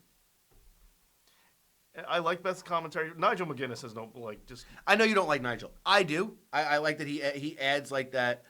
He is what the King should be. I was talking about this with Mike earlier. I said the problem with King now is like, do you kind of feel like he's grandpa now? It's like he makes his jokes and there's silence. Like you notice there's like silence for like 5 minutes. Like you feel like they're just saying, "Oh, grandpa, that's cute," and it's like you're secretly thinking he's gonna drop an N-bomb by accident any second now, even though there's no reason to think King would. It's just you feel like he's gonna say something. Grandpa always just dropped it every once in a while. You feel like he's gonna start sundowning any moment at this point. Like that's kind of like I feel bad for him. I'm like, I know you're good, and I'm not even saying what your jokes aren't even funny. It's just I don't. Yeah, like they it's don't. Over. Like it's over. It's over. I know that Heyman wanted to have him out there just to kind of, and I get the reason behind it, but it's over. Give me Tom. You can't give me Tom Phillips and Byron Saxton because Saxton's, good God, but they don't. That's another thing. Who's their next heel commentator? Corey Graves and only Corey Graves. That's the thing. Corey Graves can't be on both shows. I know. So then, what do? Do you put Nigel in that spot? No. I knew you were going to say that. So then, I've done. And by the way, on Friday I did the impressions, and I said, I found the thing is key is British accent. Whisper and you get William Regal. Shout and you get Nigel McGuinness. That's really all it comes down to. I did that on Friday. I did a William Regal for the first time. Never did a William Regal before, and then, though Nigel I've done plenty of times, and people still find it funny. Well, Nigel always screams like this. He's got It sounds far away. I'm looking for my pencil. I think I dropped it under my chair. Mauro, did you see that armbar? It's the first armbar I've ever seen when I was a professional wrestler in 1972. The match is over. Sorry. I was in the loo. That's how it sounds. Oh, JR's been done. Yeah, no, I've been saying that before. No, JR's absolutely Somehow done. that was the one on the AEW episode. I didn't get any flack about it. Everyone's like, because, yeah, JR, you're right. No, I thought some smark was going to get at me for it. Everybody's in agreement. JR is my number 2 favorite announcer of all time. It's over. No, it should not be. Excalibur is not good, man. No, Excalibur is the best out of the 3, and he's not good. That's my problem with AEW's announcing. That can't be right. Because I'm not a Tony Schiavone guy. I got a lot of crap for Tony Schiavone. I got a lot of heat for Tony Schiavone. I had to say one thing. The one thing that really threw me off about AEW, I loved the entire show. I thought it was great, but my God, the announcing was horrible. I agree. But all 3 of them. No, Excalibur's can't be the best. All 3 of them. It has to be a tie. It has to be a 3-way tie for the He is. At least Golden Boy is the best they've ever had. Golden Boy is easily the best commentator at the very least for their work on the show. At the very least, Excalibur knows who everybody is, knows what their moves are, and knows what's going on. JR and Schiavone don't even know any of that. But he steps over like he's never. You want to talk about someone who steps over? Or is I in the wrong know. place? I know. I'm not saying he's good. Yeah. Dave, I'm not saying he's good. That can't be right. I'm not saying he's good. I'm just saying he's the best of the 3. My brain does not accept that. That can't be right. Somebody back me. Just somebody can tell me how this is not true. There's only one way to save the AEW announce team. The Monday Night Dave Knows Wrestling live stream. Oh yes, that's true. What about I wish Taz was on the main show. Yeah, they're talking about the main show. Yeah, I'm talking about the main show. Joey Styles. Taz and Styles called AEW? Just get Joey Styles. No. Answer to everything. Just bring Taz in with him, too, because they worked so well together in ECW. I loved it. They have a good dynamic. Taz can dissect the wrestling. Joey can call the moves. Give it to me. Arthur Pryor says, I deserve a flag I got. Look, I don't get it, personally. I've never been a Schiavone guy. I'll start there. Me either. But yet, he's got a loyal fan base. And people said a lot of people said he has improved the commentary by being there. Who's listening? Look, I get it. Maybe there's some What Happened When fans that like Tony Schiavone telling stories and stuff. But I also don't understand how come nobody seems exacerbated by having 2 play-by-play guys. How come no one seems to have an issue with this with me? Schiavone's not a play-by-play guy in AEW. He's just a guy who maybe sometimes says things and then gets lost mid-thought. That's been Schiavone the entire time. And no one said... Send all your hate right here. I don't care. I said it. JR's one of my favorite announcers of all time. He's done. And again, Arthur Pryor, Christina Aguilera is better than Britney Spears in every conceivable way. Just like Debbie Harry is better than Justina Valentine at rapping. Oh, boy. Not the Dippin' Dots. Huh? What about Dippin' Dots? I haven't had Dippin' Dots. Actually, I had him over the summer. I don't like them. I'd rather have real ice cream. Yeah, I'm much more of a real ice cream person. It's fun. It's a novelty. It's the same thing why I don't like frozen yogurt or non-dairy. Like I'm vegan. I can still have ice cream. No, you can't. They make vegan ice cream. That's not ice cream. Frozen yogurt is okay. No, I hate But yogurt again, in all forms. nothing is ice cream.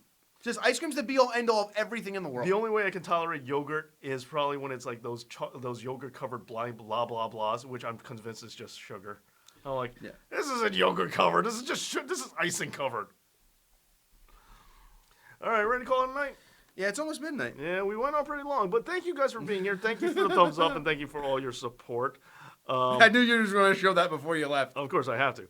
Arthur Pryor, since it's later than I expected, I may not get to your new bio until tomorrow, but I will send it to you on Twitter. You'll know it. You got it when you have it. Guys, Slam Sessions on YouTube. Also, I'm going to share this a little bit more with you afterwards, but be on the lookout because I'm going to change my format up a little bit and do some things a little bit different. So just stick with me. Yeah.